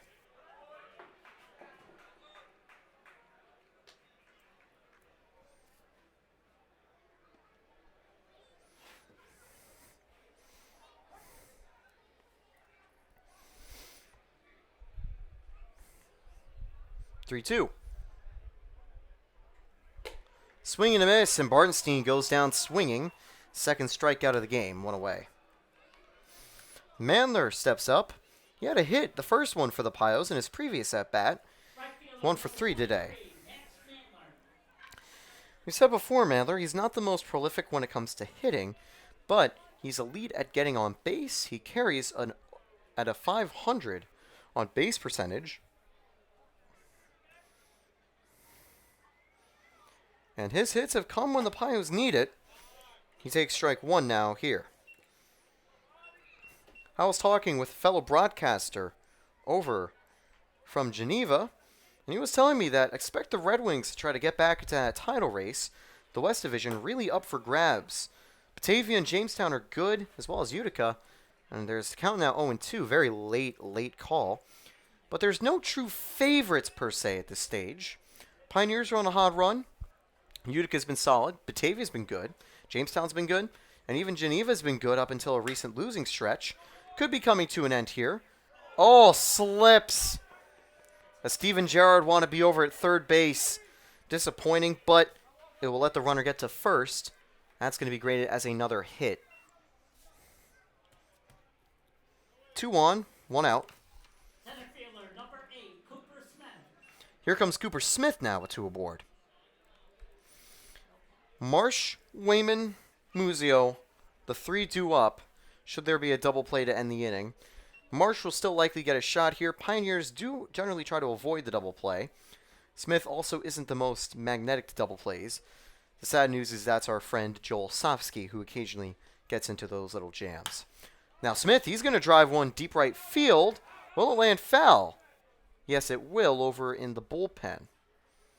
That bullpen sees some activity, but I have a feeling that they're not going to need a call upon it. Got a pretty safe lead. They'll, I think, be more than happy to let Caprice finish this inning unless he feels too tired. 0-1. Sun finally setting. I can now see the entire field without the glare disrupting my view. 0-1. Outside, ball 1.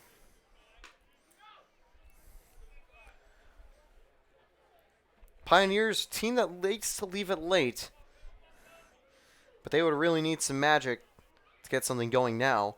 You've got already 2 on and 1 out. Just need Smith to get something here. High, ball 2.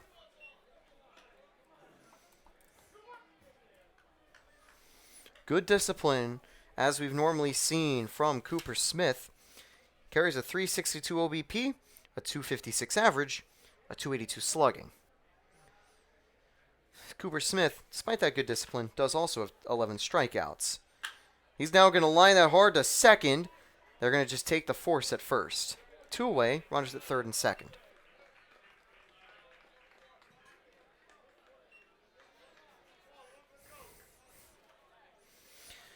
Bobby Marsh has gone 2 on and 2 out here in the top of the 6th.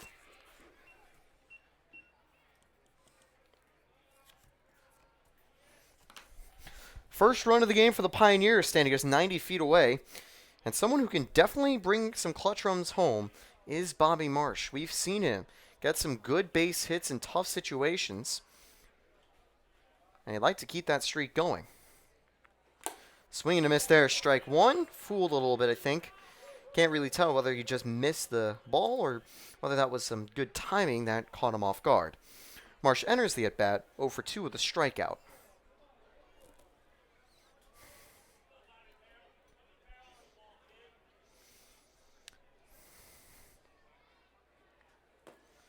That one's going to be in the dirt. Marsh thought he was hit by it. And he comes back. He shakes his head thinking, man, I was hit on that pitch. Very hard to see here. Count's going to just be 1-1. On deck, Frank Weyman, another powerful hitter. That's high, ball 2.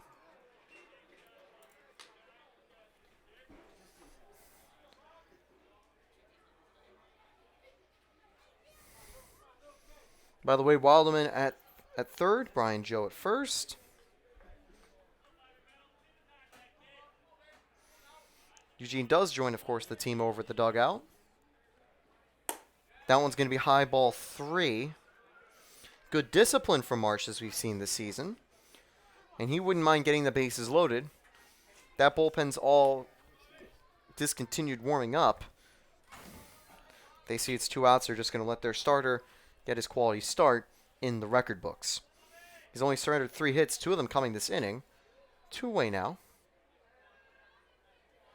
That one's going to be popped over to the left. Should be playable, or it'll be foul. Count will go full.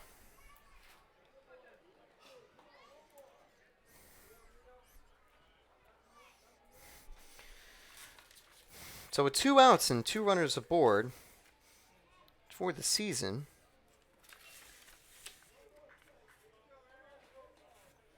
Bobby Marsh hitting .250 in 8 tries with 4 RBIs.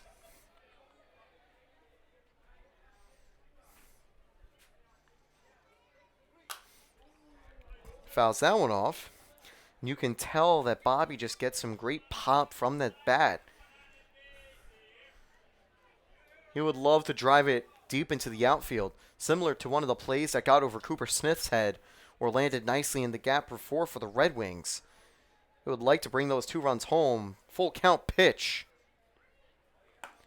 And strike 3. And a very tough call. And you can see disappointment from Bobby Marsh. That was a real 50-50. And the side is retired. 2 hits, 2 left aboard. That's it. Pioneers still trail 9-0. Bottom of the 6th coming up. Thank you again to Clarion Inn for sponsoring your Elmira Pioneers.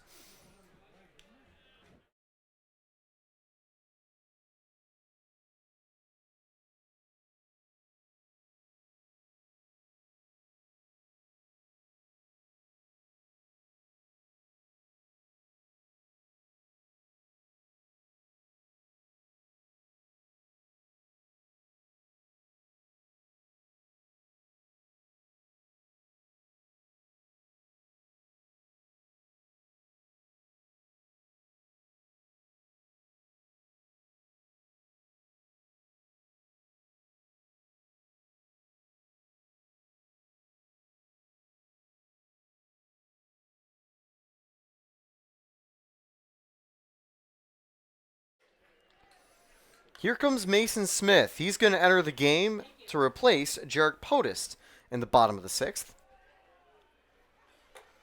Post was tasked with eating some innings, but unfortunately for him, he was only able to get through 1. I think at that stage, it was just the pitch count getting too high. 608. A personalized autographed boxing glove for Ray Cignolini. 608. Flesher up here. 1 for 3. Unless he's being pinch hit for, which he isn't. We do see the standard 3. Fleischer, Hitman, and Circe going to come in the game for Geneva.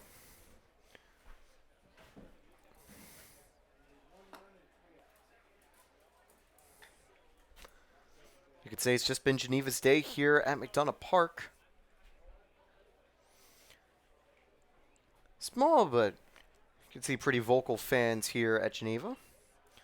People coming out here to enjoy the game, and they've certainly had a good night here. More enjoyable than for the Pioneers. University, the shortstop, number 5, Ozzie Fleischer. Fleischer leading off. And the Red Wings bats have been hot the previous 3 innings. They put together all their 9 runs in.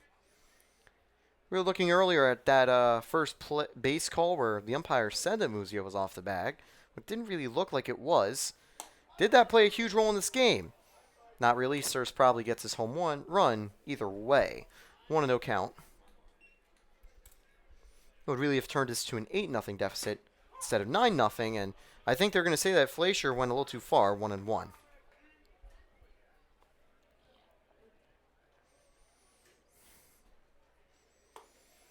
And ball. That one landing a little bit early. I think it just graded too low as it fell to the zone. 2-1 now.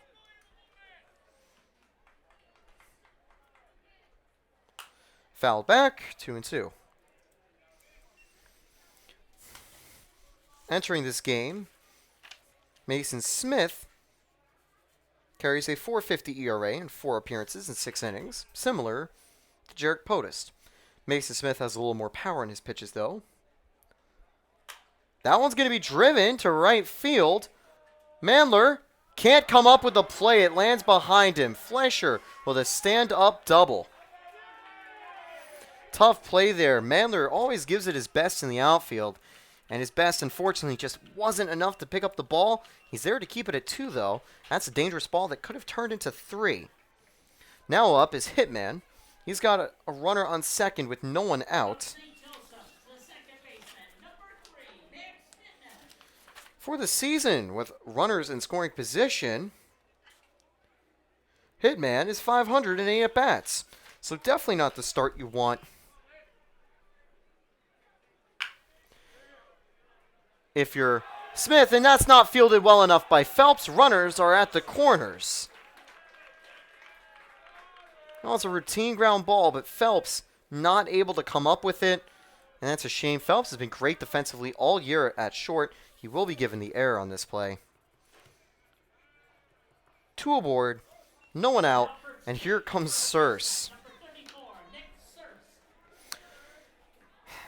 Circe, he was credited with the loss in that previous game against the Pioneers, conceding parts of that hit parade that gave the Pioneers a big win at home.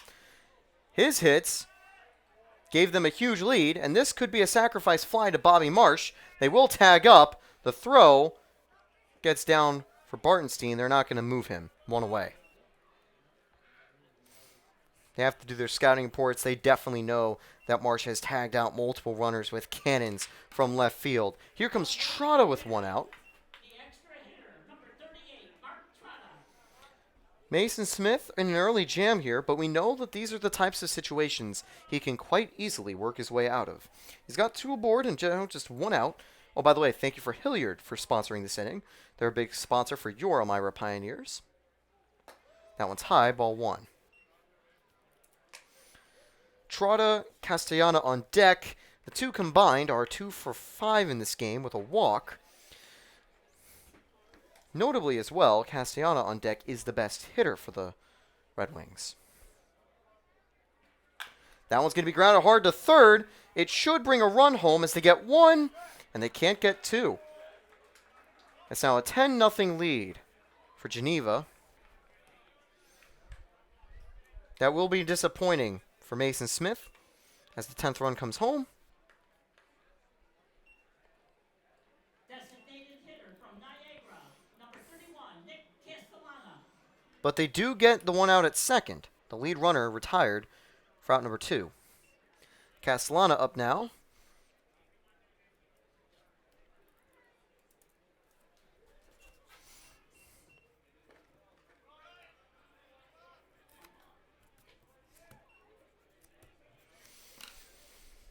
One 0 now to Castellana.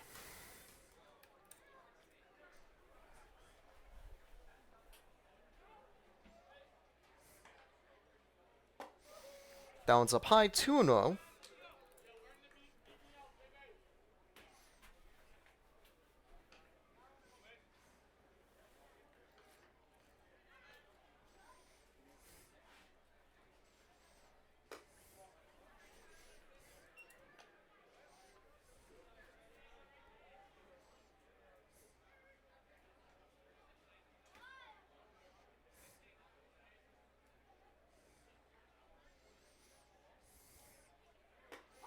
Strike 1, finding that outside corner. Smith staying alive here against Castellana. 1 for 2 today with a walk. Castellana scored on a wild pitch. Fouls that one back. 3-2. Smith has done the job keeping it quiet from relief. Some well-timed hitting, however. And a ground out that barely isn't a double play. Brings home just 1 solitary run. He's 1 strike away from getting out of this jam.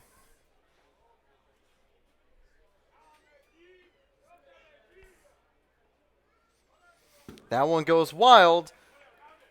And so that won't really matter on that stolen base attempt. 2 out walk for Castellana. 2 aboard. Here comes Weyman.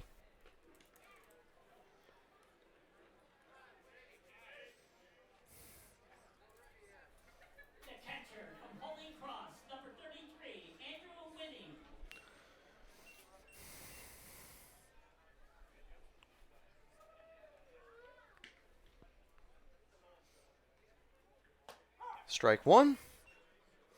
Landing on that low inside corner.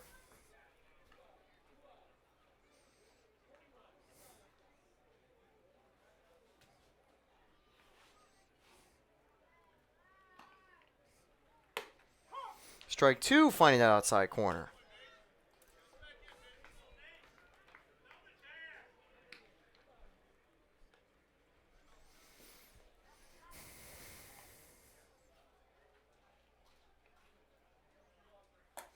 That one's inside. Oof. Winnie ducking out of the way there.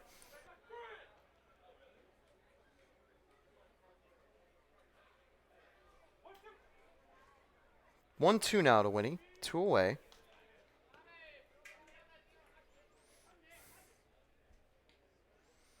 Swing and a miss, and the inning is over.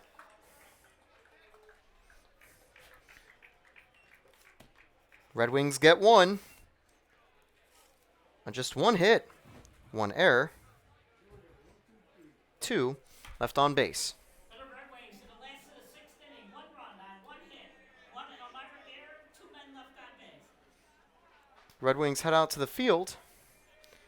This could be a last chance saloon, I don't know, but We'll be back with a little more Pioneers baseball after the break. I'm Taylor Storthy. Thank you for watching so far.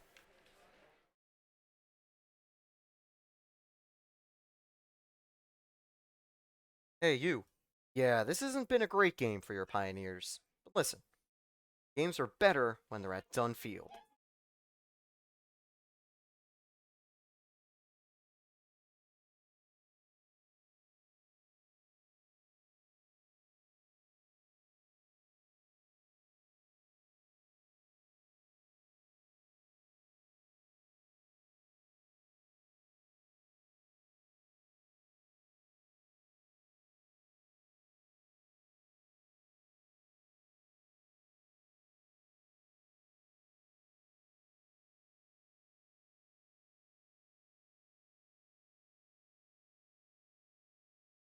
Make sure you click that number to buy some Pios tickets today.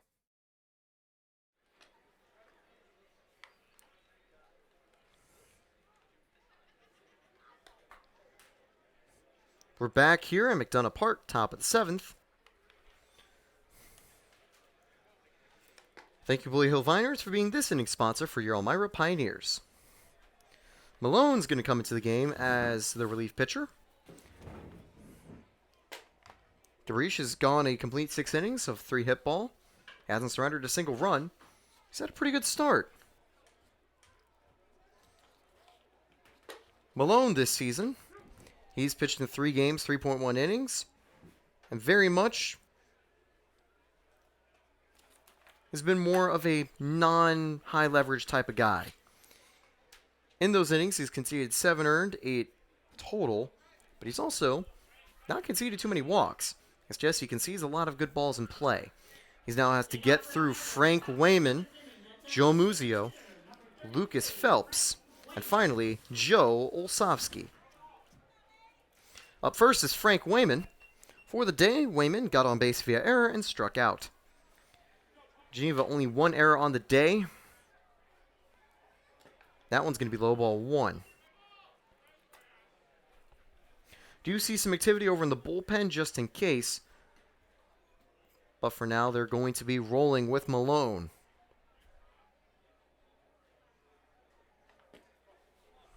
Malone having some pretty good speed on his pitches. They're just going a little bit outside and low. As he gets warmed up, Weyman, I think, will be very much glad to take these pitches and get on board. We mentioned Muzio on deck. Ooh, that one hitting into Weyman. And that one just going inside there. Ouch.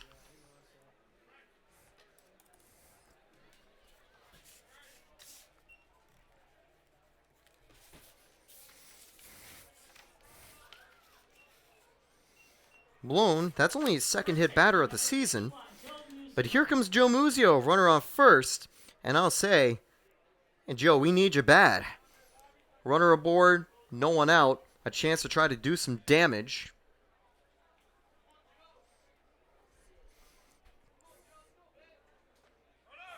Runner goes. Throw to second. Not in time. They're going to say he just missed the tag. So Weyman with a risky but effective stolen base right there. That is going to be, I believe, striker ball 1. 0-1.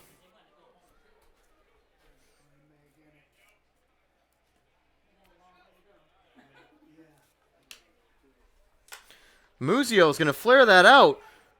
Making a diving catch. Wow. That's the type of play you expect in a showdown. A 4-3 in the 9th inning. Nah, instead that comes in a 10-0 game. In the 7th, 1 away. What a play right there. Now that is impressive.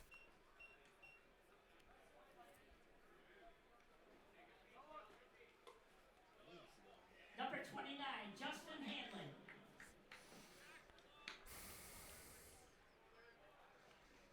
Justin Hanley now up.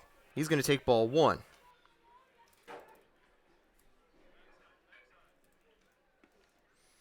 1-0, 1 out, runner on second.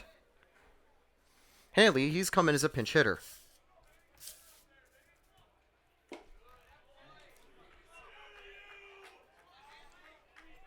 2-0.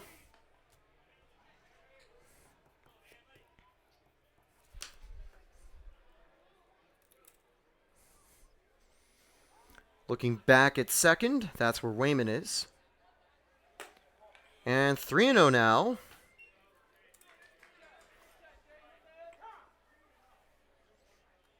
And just going to have a quick conference catcher and pitcher here.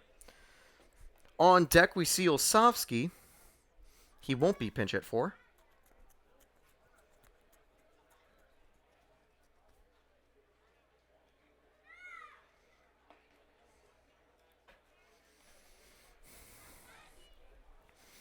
Pioneers' next game is going to be tomorrow when they travel up to Utica to face off against the Blue Sox again.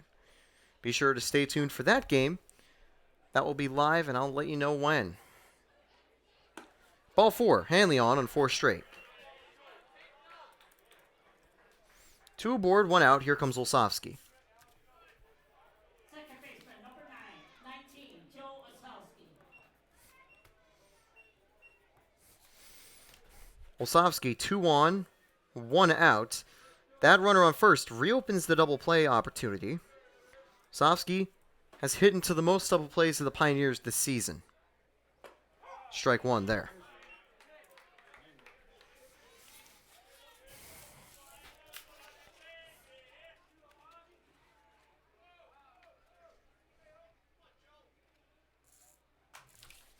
Fouled away, 0-2, and Geneva's dugout having to dive out of the way of that one.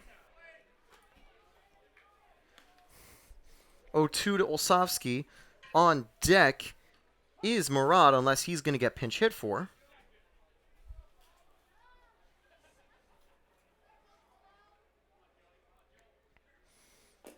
Outside, ball 1. He won't fall for that bait.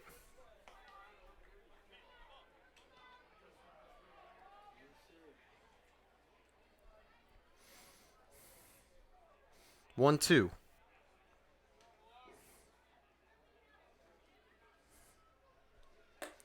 And just high, ball 2.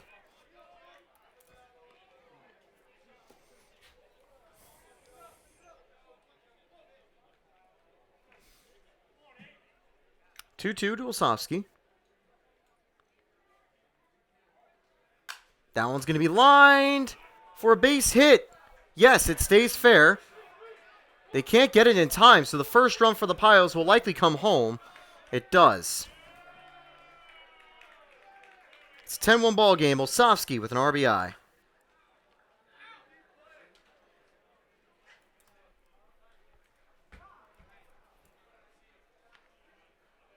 And I think Malone's going to be taken out here.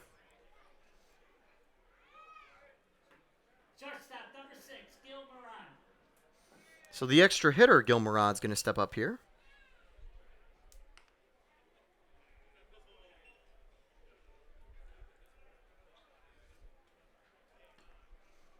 One away, 2 aboard.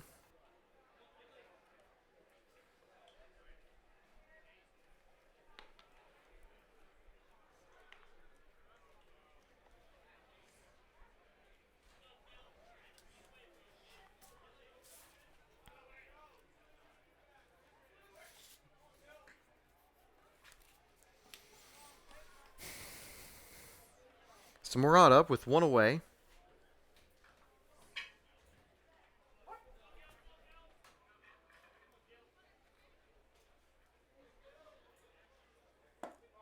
Ball just a bit low, 1-0.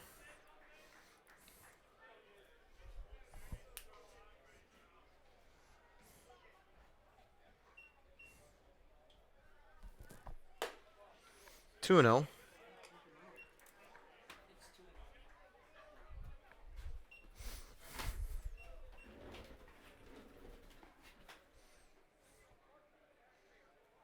That one's going to be driven deep to center field. Probably brings home a run. Throw from center. Run will score. It's a sac fly from Gil Murad.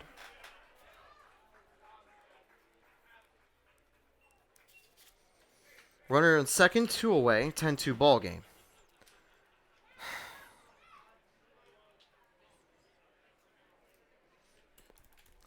Third baseman, number 2, Logan Shager. Here comes Logan Shader. Up here with 2 away. Ball 1 outside.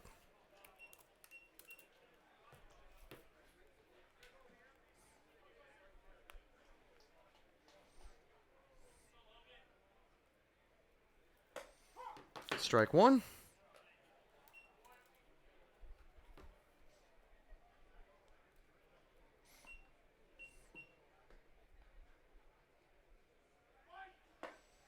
Strike two there.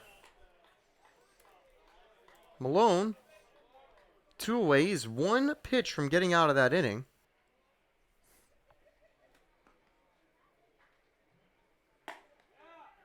Ball 2 outside. That was a close one.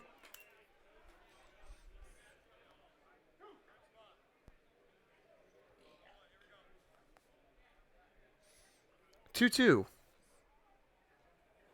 Fouled back.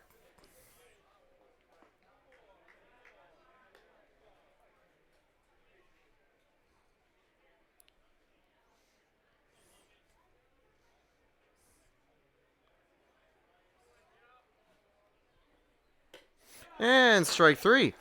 Shader goes down, and that'll bring up the bottom of the 7th.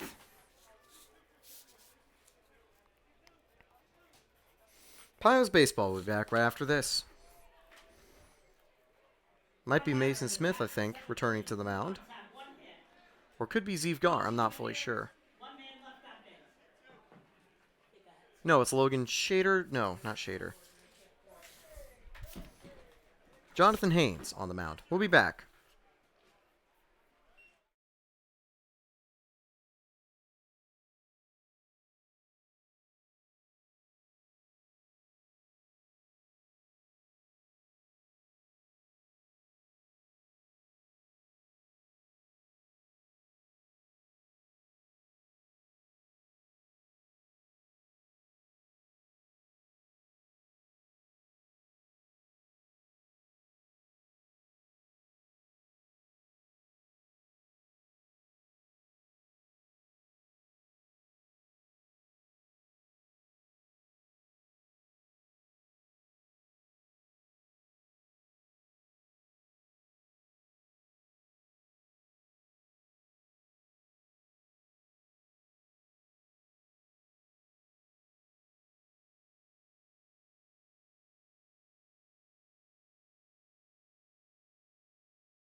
Thank you, Wegmans, for sponsoring your Elmira Pioneers in the 7th inning.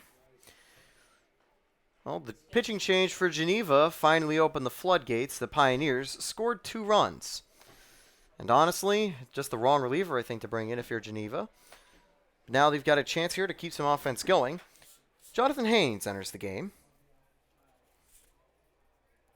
From the University of Illinois, Chicago.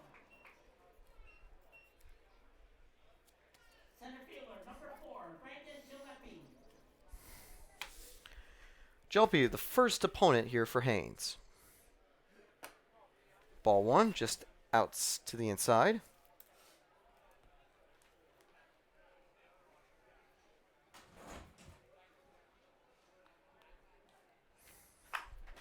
That one's going to be lined for a base hit.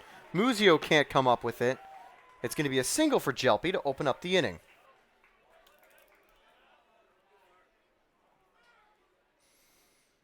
Not the hardest hit ball.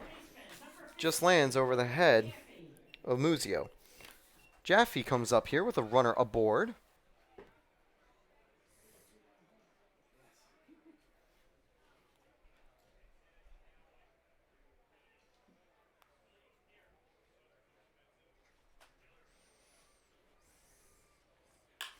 That one's going to be popped up.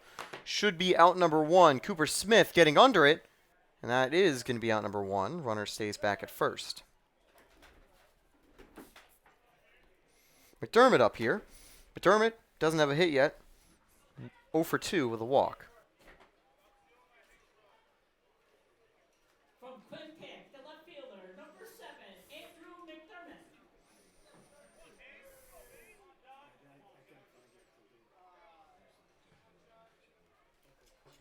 One away. McDermott grounds that over to second. They turn one.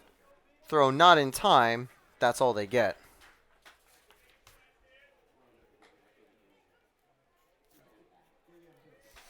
Two away now with a runner on first. Top of the order back up in Flesher. Right before that, it's actually Pachotti who's up. 0 for 2 with a sacrifice fly and an RBI. So what Haynes has done, he has done a very good job of just keeping things quick here. 2 away. Swing and a miss, strike 1.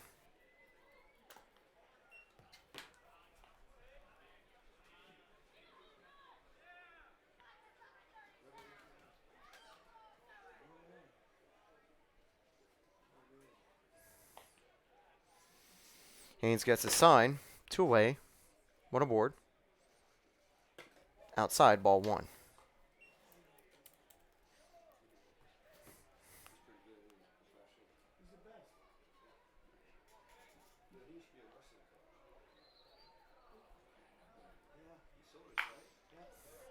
That one's going to be grounded and not fielded. Oh, tough play there by Shader. By the way, Hanley's shifted to third. Shader over to second. I think Phelps' day is done.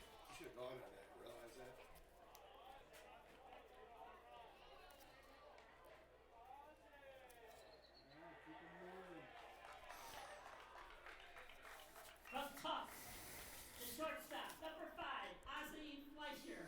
And they're going to grade that as a single. Runners at first and second, 2 away. Just unlucky there. Shader not too far away from making that play. Fleischer back up.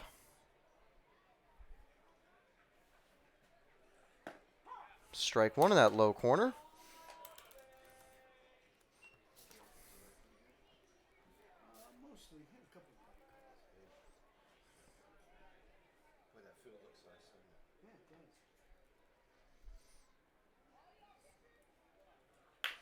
That one's going to be grounded over to short.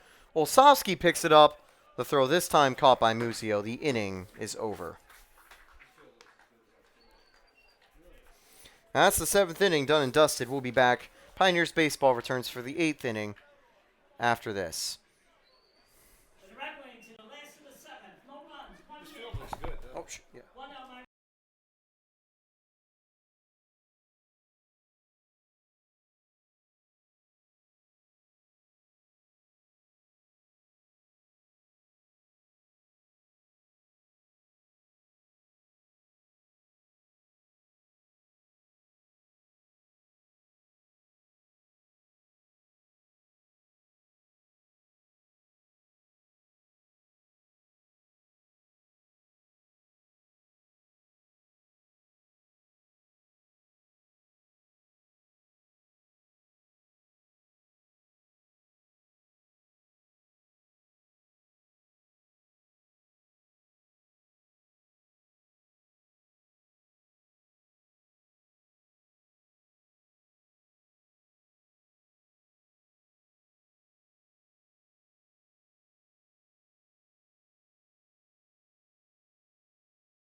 I apologize, everyone. I just realized I've been muted for an at-bat or two. But needless to say, the game is still going. It did cover up one little mistake I made, however, which is good. Max Mandler is on first. 2 for 3, now with that walk. 1-0.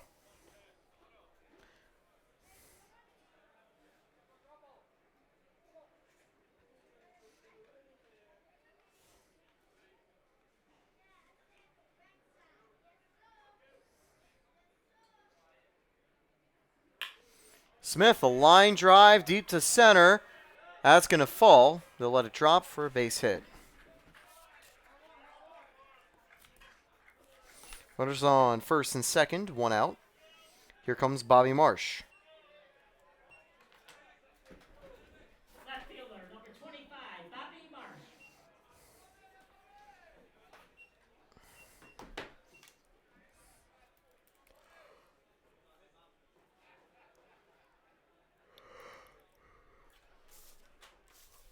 Marsh 0 for 3 with 2 strikeouts today. Looking to improve that.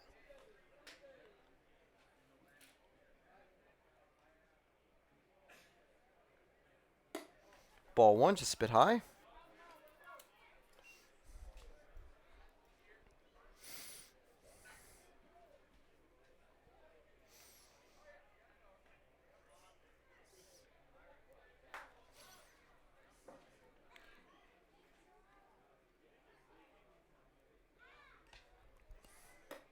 Ball 2. So Bobby drawing some good balls here. Getting ahead in the count.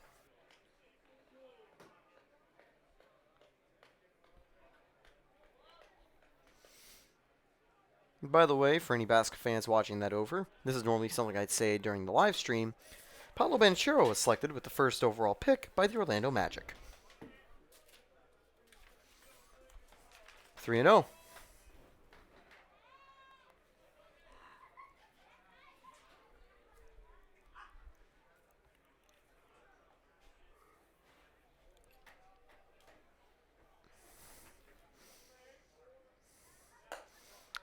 And ball 4.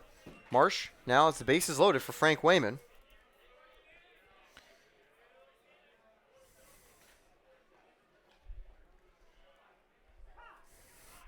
Pitching coach going to come out to the mound for a quick little conference. Designated hitter, number 33, Frank Wayman. Getting that first out, and now brings bases loaded for Frank Weyman.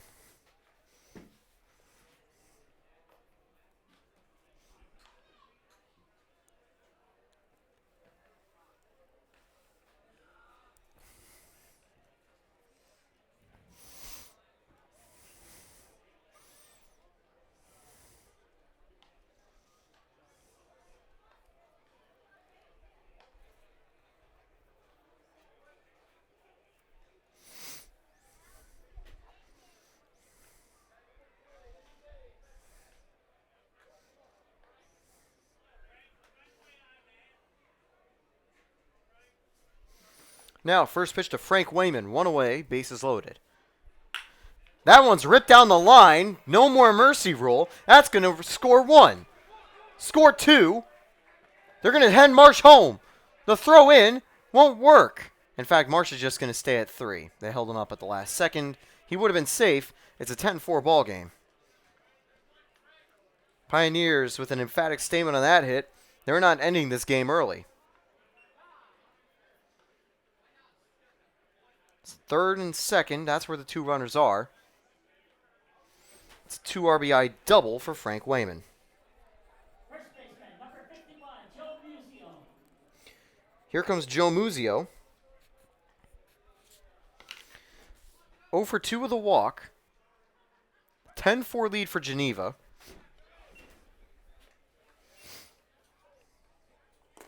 That one's in the dirt. Ball 1. Now, seriously, though, the Pioneers starting to get into speed a little bit. They're really leaving it late, and by late, it's 8th inning late. They've got a chance to try to keep this going with only 1 away. Joe, we need you bad. Here's the 1-0. Swing and miss there.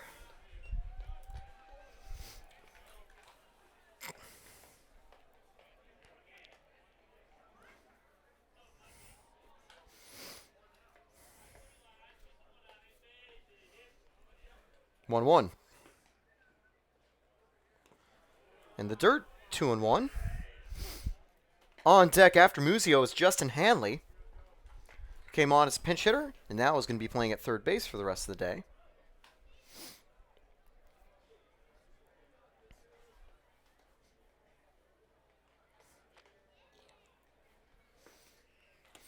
And checked it up, but I don't think he did it enough. Two strikes now, 2-2.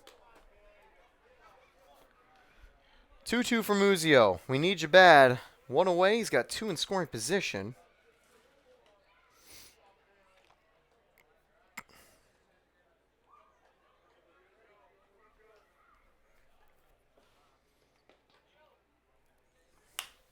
That one's going to be popped up. Will that bring a run home? Marsh ultimately staying back. 2 away. Muzio not on the scene. That's going to bring up Justin Hanley again. 2 outs, 2 aboard. Hanley gets out, due up for the 9th inning, would be Olsovsky, Murad, and Shader. This stage of the game looks like it'll be done under 3 hours. Justin Hanley.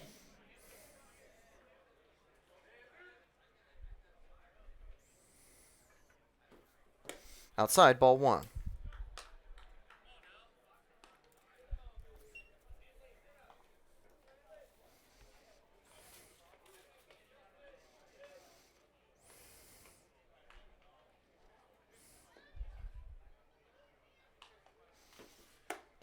Ball 2 up high. Oh, strike 1. There was a call earlier that I said was definitely a ball that benefited the Pios. That one was definitely a ball that benefited the Red Wings. 1-1 here for Hanley.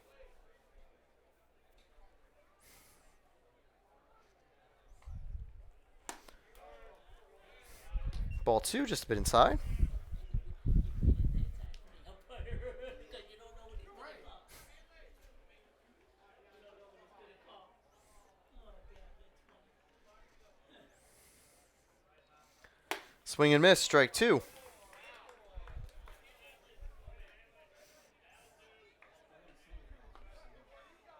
a ball up there in the middle. I haven't seen one yet anyway. In high school, it was worse. I know. 2-2 to Hanley.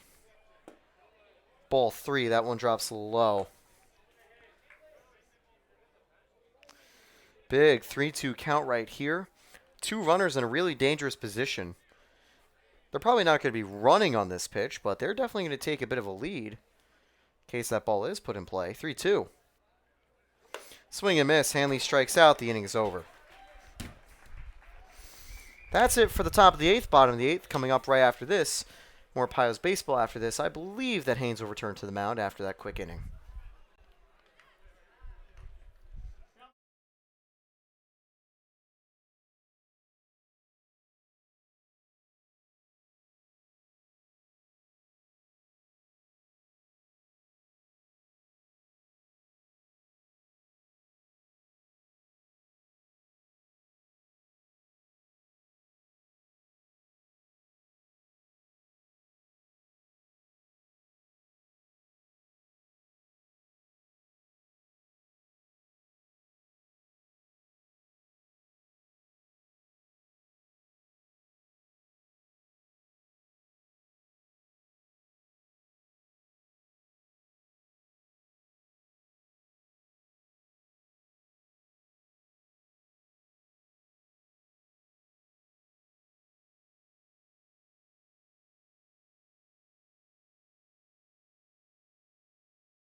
Bottom of the 8th here. Logan Shader back on the mound.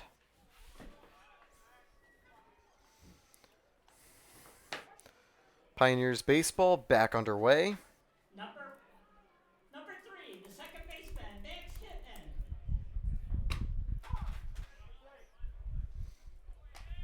That first pitch. Hard to tell whether that was a ball or strike.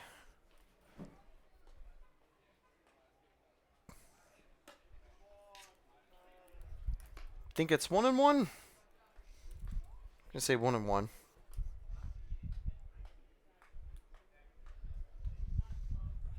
Swing and a miss. Strike 2.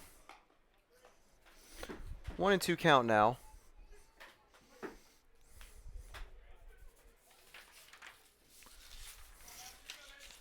Leading off is Hitman. Hitman holds up 2-2.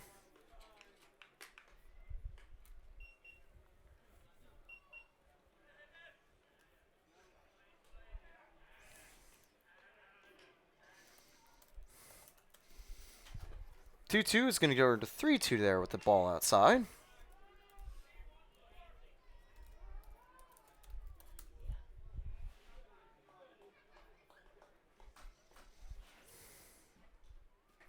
Three-two now from Haynes.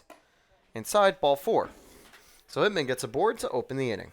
That's going to bring up Circe again. With a man on, no one out. Today, Circe. From Alfred State, the first baseman, number 34, Nick Sturz. He's 2 for 4, but his biggest at-bat was a little bit earlier, when he took 1 yard.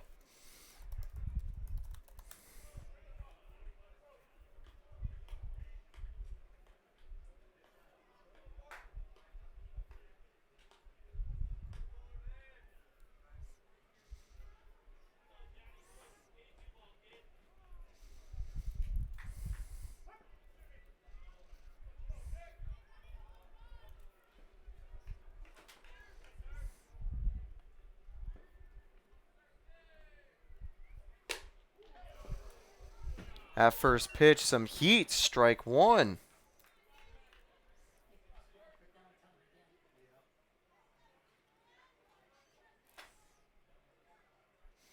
Oh, 1 count here to Circe.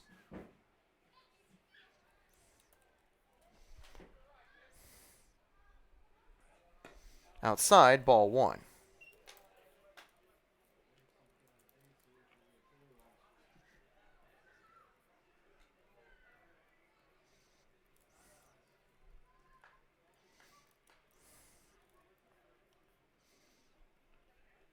One.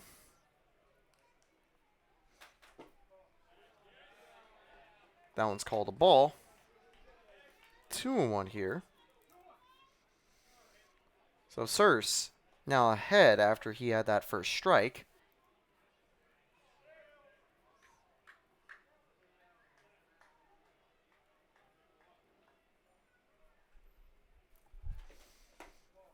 Three-one outside. Circe held up. Wonder if Haynes just a little bit low on gas entering the inning. He did go through entire 1 previously.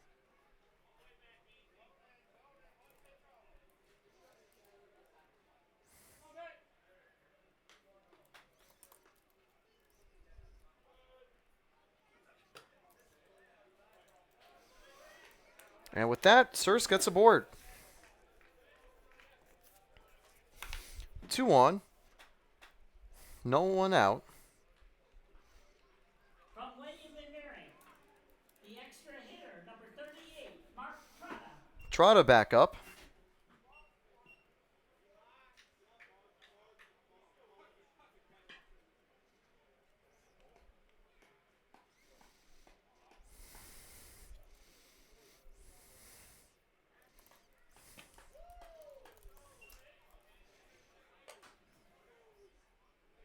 One and 0 here.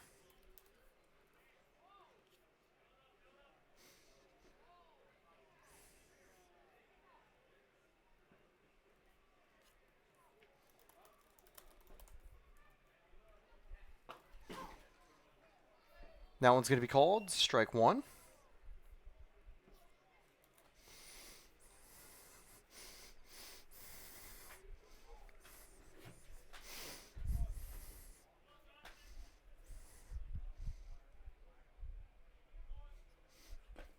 In the dirt, ball 2.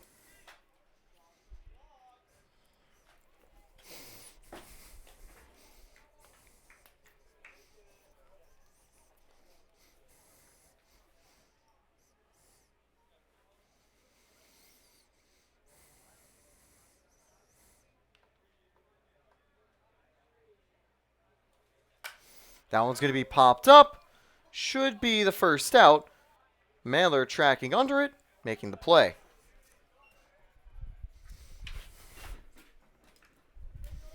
One away. Still 2 on. 10-4 lead. From Niagara, the designated hitter, number 31, Nick Castellana.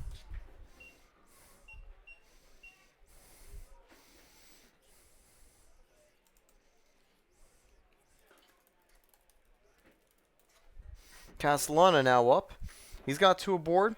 He's the most dangerous hitter for Geneva in terms of batting average this season. Strike 1, good framing there by Bartenstein. Today, Castellana 1 for 2 with 2 walks.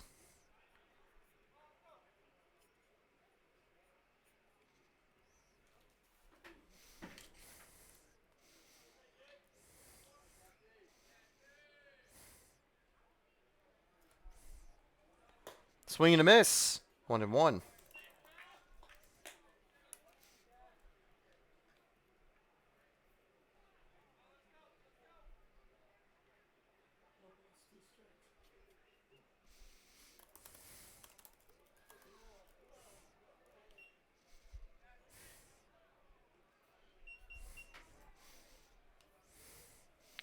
One.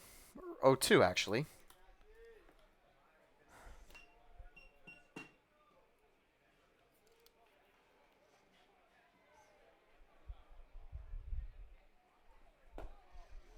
Ball 1 a bit low.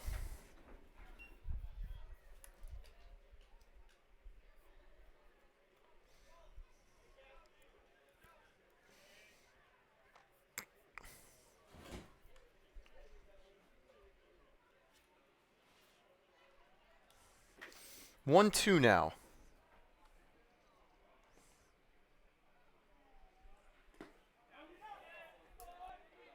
Held up, 2-2.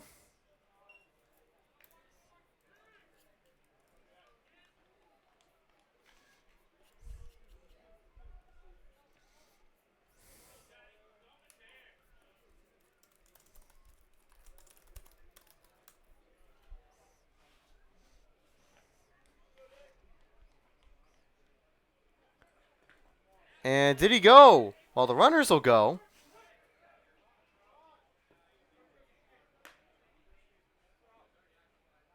And they actually say he did. And I think Castellano was a bit upset because he thought they were calling it a ball. Otherwise, he would have tried to get to first. 2 away now. Runners will advance. 2 outs here. Catcher, Andrew Winnie. Winnie comes up. 2 aboard.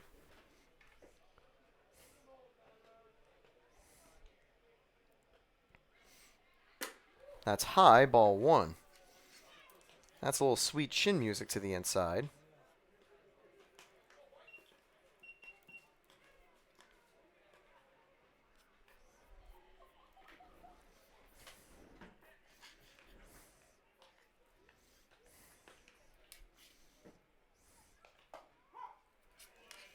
One and one.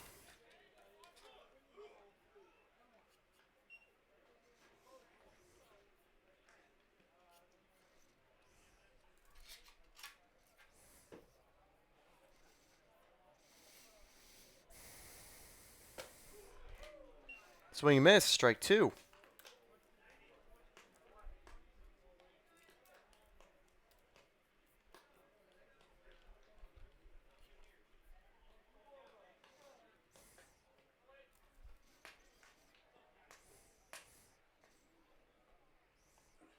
Foul back, 1 and 2 still with 2 away. Today, Winnie has got just 1 hit, which was an RBI back in the 5th. Otherwise, strikeout, walking, ground out. 1 for 3. 1-2 count now.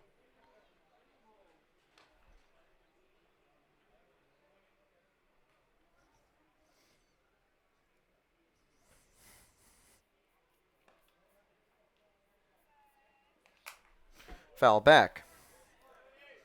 Still 1 and 2.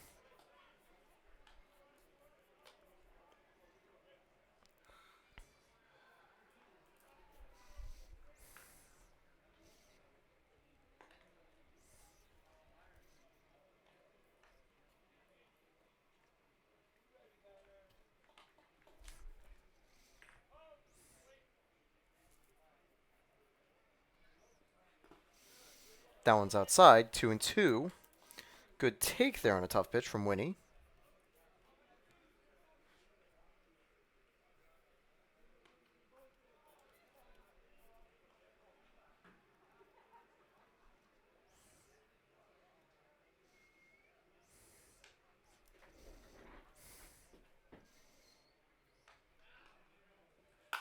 That one's going to be lined to the outfield. Both runs score.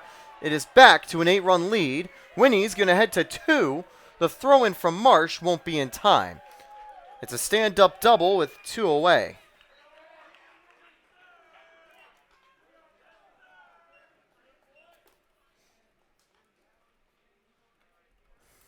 From Illinois to Chicago, the center fielder, Brandon Gillespie. Jelpy up now. 2 outs. Runner on second.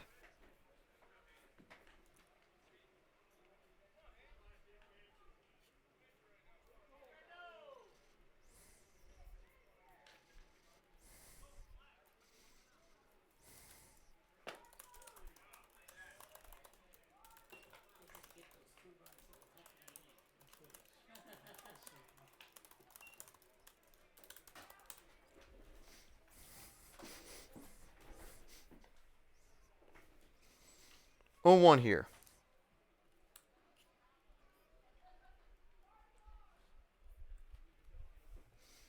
Fouled back, 0-2.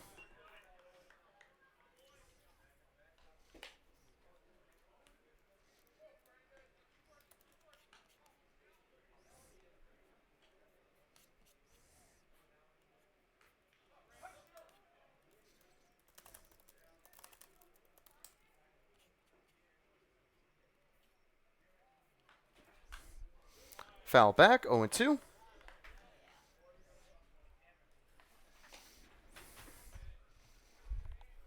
So Jelpy's still down 0-2. He's got a runner aboard.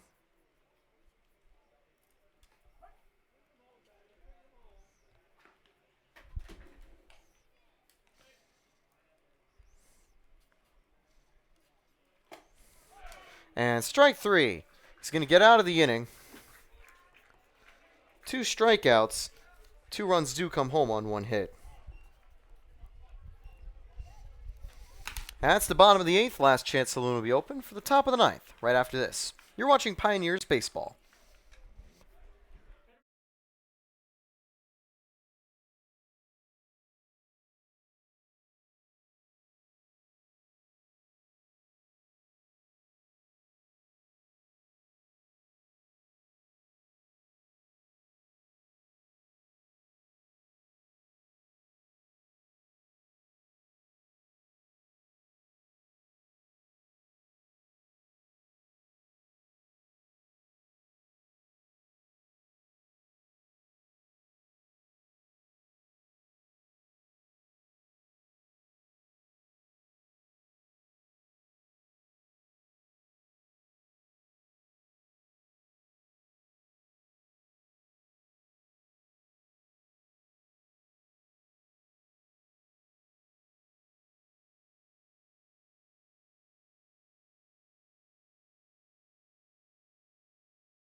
We're back here at McDonough Park. Zach Garlinger is going to come on to hold the victory. 3 games, 4 innings pitched. He's conceded 9 hits and a couple runs. He's hit 4 batters and conceded 5 doubles. He'll mainly be here just to eat the inning so far.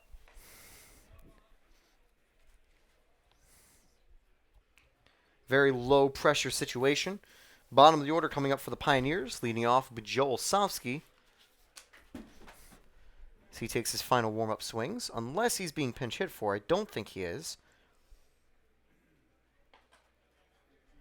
Where is he? He could be. You got to double check.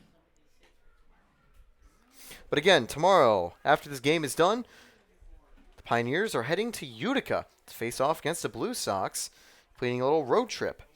Wolsowski leads off for the top of the ninth.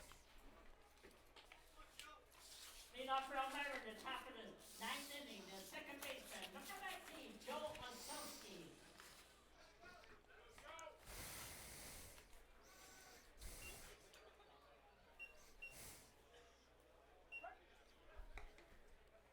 Here's the first pitch. Outside, ball 1.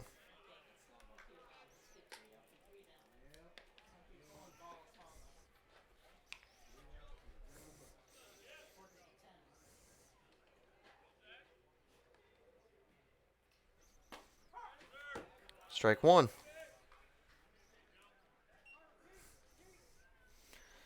Wolsowski today 1 for 2 with fielder's choice and also a double.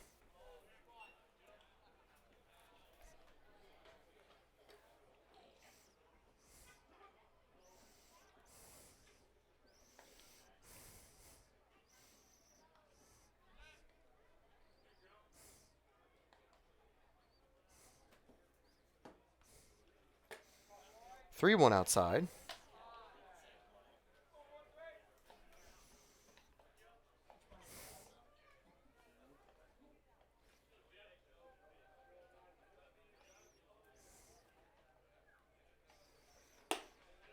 And ball 4. Wolsowski gets on via walk to open up the ninth inning. Gil Murad steps up here. He won't be pinch hit for. 0 for 3 today, but he does have a sac fly RBI. Designated hitter, number 6, Gil Murad. Run up now with a runner on first. Pioneers can try to get some offense going. If they can bring up those top half of the order again, they might be able to really get something going on offense. They were able to previously. And right now, Murad is up ahead 1-0. 1-1 now.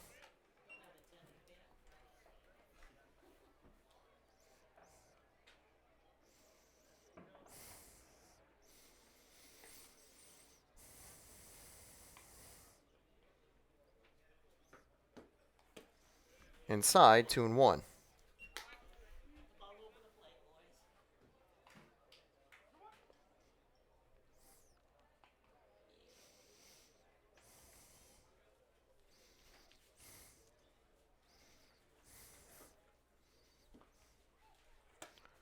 boys. 3-1 inside. Gil Murad ahead here. Currently, it's Shader slated on deck for the Pios. Don't think they're going to make that change.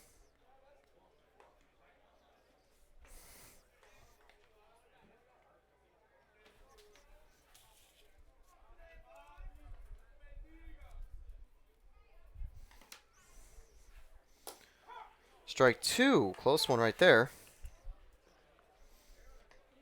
And Winnie just talking on the mound really quickly.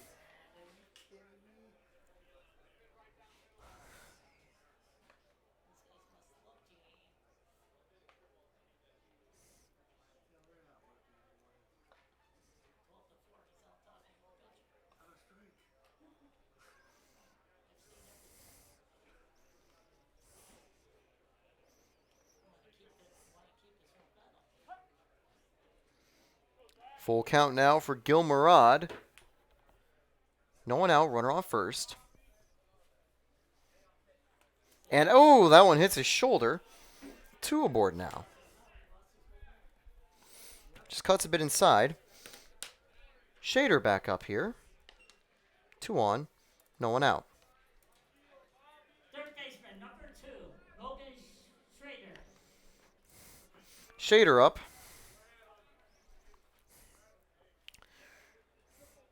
On deck, he's got Bartenstein. I have a feeling they might want to pinch hit. Strike 1.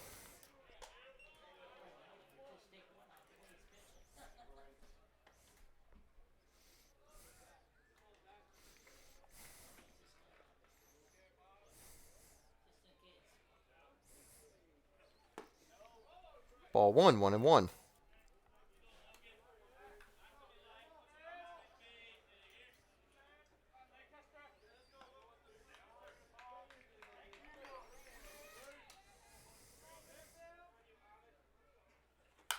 That one's popped up. 1-2 now.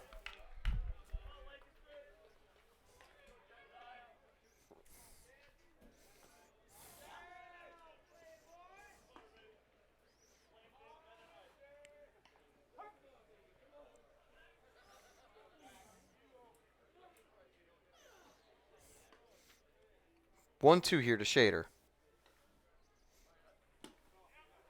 2-2.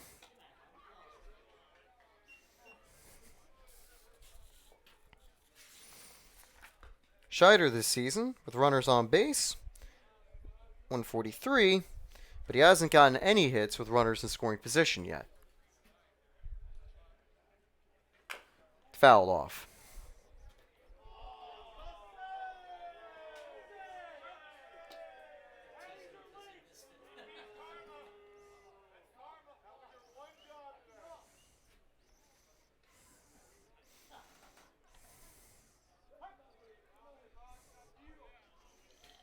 Two.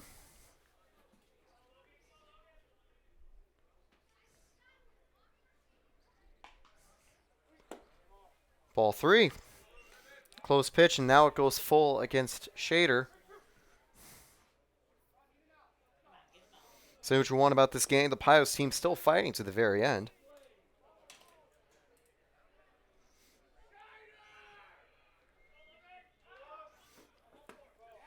And ball 4. Oof, that was a close pitch.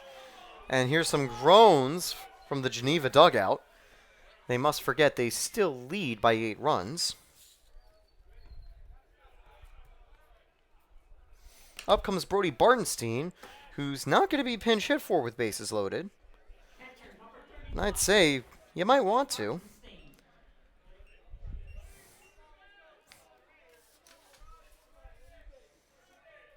Bartenstein yet to get a hit this season. 0 for 3 today. Ball 1. Is a little activity over in Geneva's bullpen.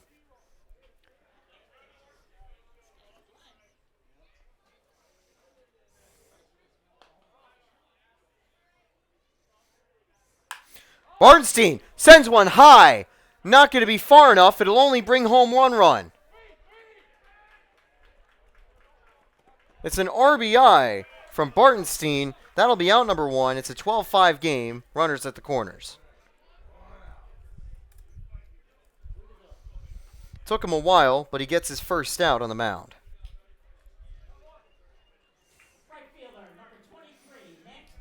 And I'd almost say it's pretty unlucky for Bartenstein. He actually got a really good barrel under that one.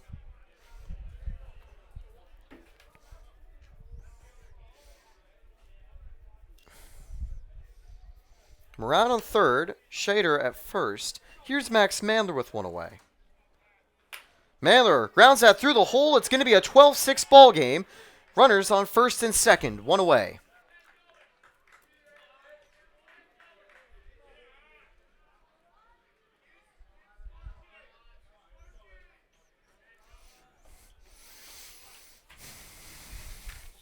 So Mandler with some simple hitting here.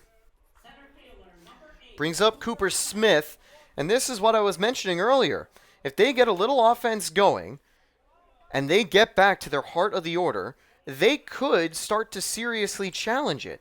Even if there's a pitching change, that means the Pios bats are coming off some hotter swings. 0-1 now.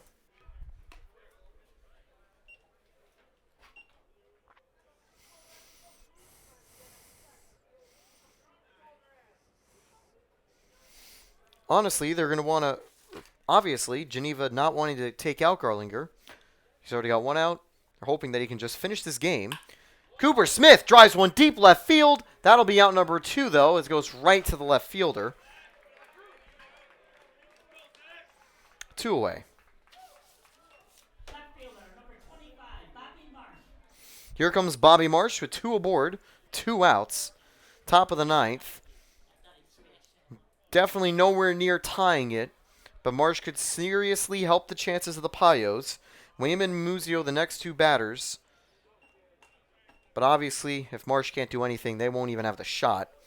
Down to the final out, last chance saloon. The doors are closing. The Pios, they got a couple scores at the Cannot even talk. This has been a pretty crazy game at the Saloon so far. Their sheriffs have gone in, are able to hit some bullseyes. And now if Bobby Marsh can do the same, this inning will continue. He's ahead 1-0 here.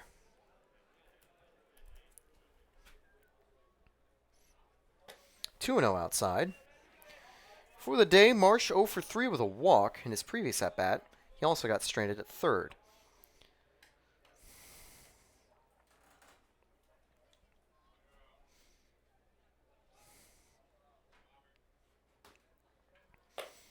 Two one now, that one tagging the outside corner.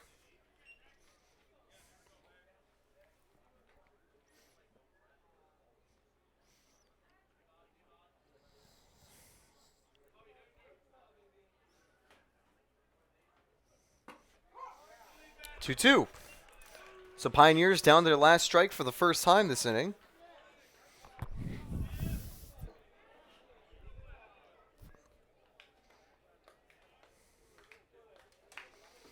Two away. Can Marsh keep this game alive? Fouls it away.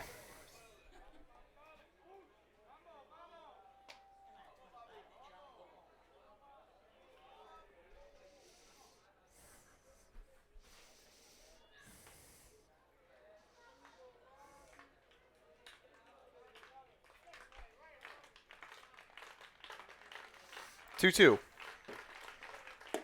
Inside, ball 3. And Marsh able to work that count full. Frank Weyman on deck.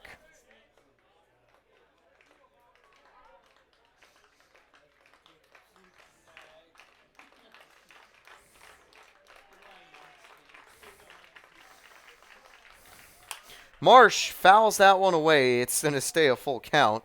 It's one thing that Bobby Marsh likes to do, and it's keep innings alive. And he has done so right here. He has kept this game alive, and he is drawing this long at bat. All he needs to do is take those foul balls, put them in play. He'd likely have a hit because he's got some really good contact from them, too. Now here's the full count one more time. I lied. We got another.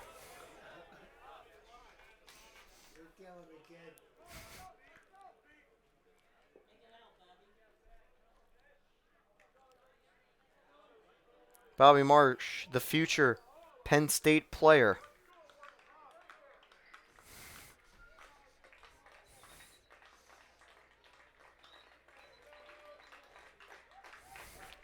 And that pitch is a swing and miss. The ball game is over. Pioneers leave it late to generate offense, but it's not enough. The win goes to Gabrish, a long 6-inning stint. No runs surrendered, a very good performance. Sokol, 4 earned, 5 runs total. Another start where he didn't get enough support early on. He's credited with the loss. He falls to 0 for 3 this season, but honestly, it wasn't even a bad start from him. Unlucky hitting at the wrong times. POTUS had his worst relieving stint, but honestly, he was just trying to get through that inning, and he did. Sometimes batted balls in play will go that way. Mason Smith and Jonathan Haynes were able to get through the final 3 innings relatively painlessly. The relievers for Geneva each conceded 2 runs apiece in the 1 inning they pitched. The Pioneers were eventually able to get some offense, but it wasn't enough. 12 runs on 12 hits and 1 error for Geneva. 6 runs on 7 hits and 2 errors for the Elmira Pioneers. Pioneers fall to 6-8 and drop to 6th in the standing behind the now 5th place Geneva Red Wings, who improved to 6-7 today. So basically the opposite of what happened in Auburn, where Auburn fell a spot after losing to the Pios, where the Pios jumped them. Pios lose here, Geneva jumps them.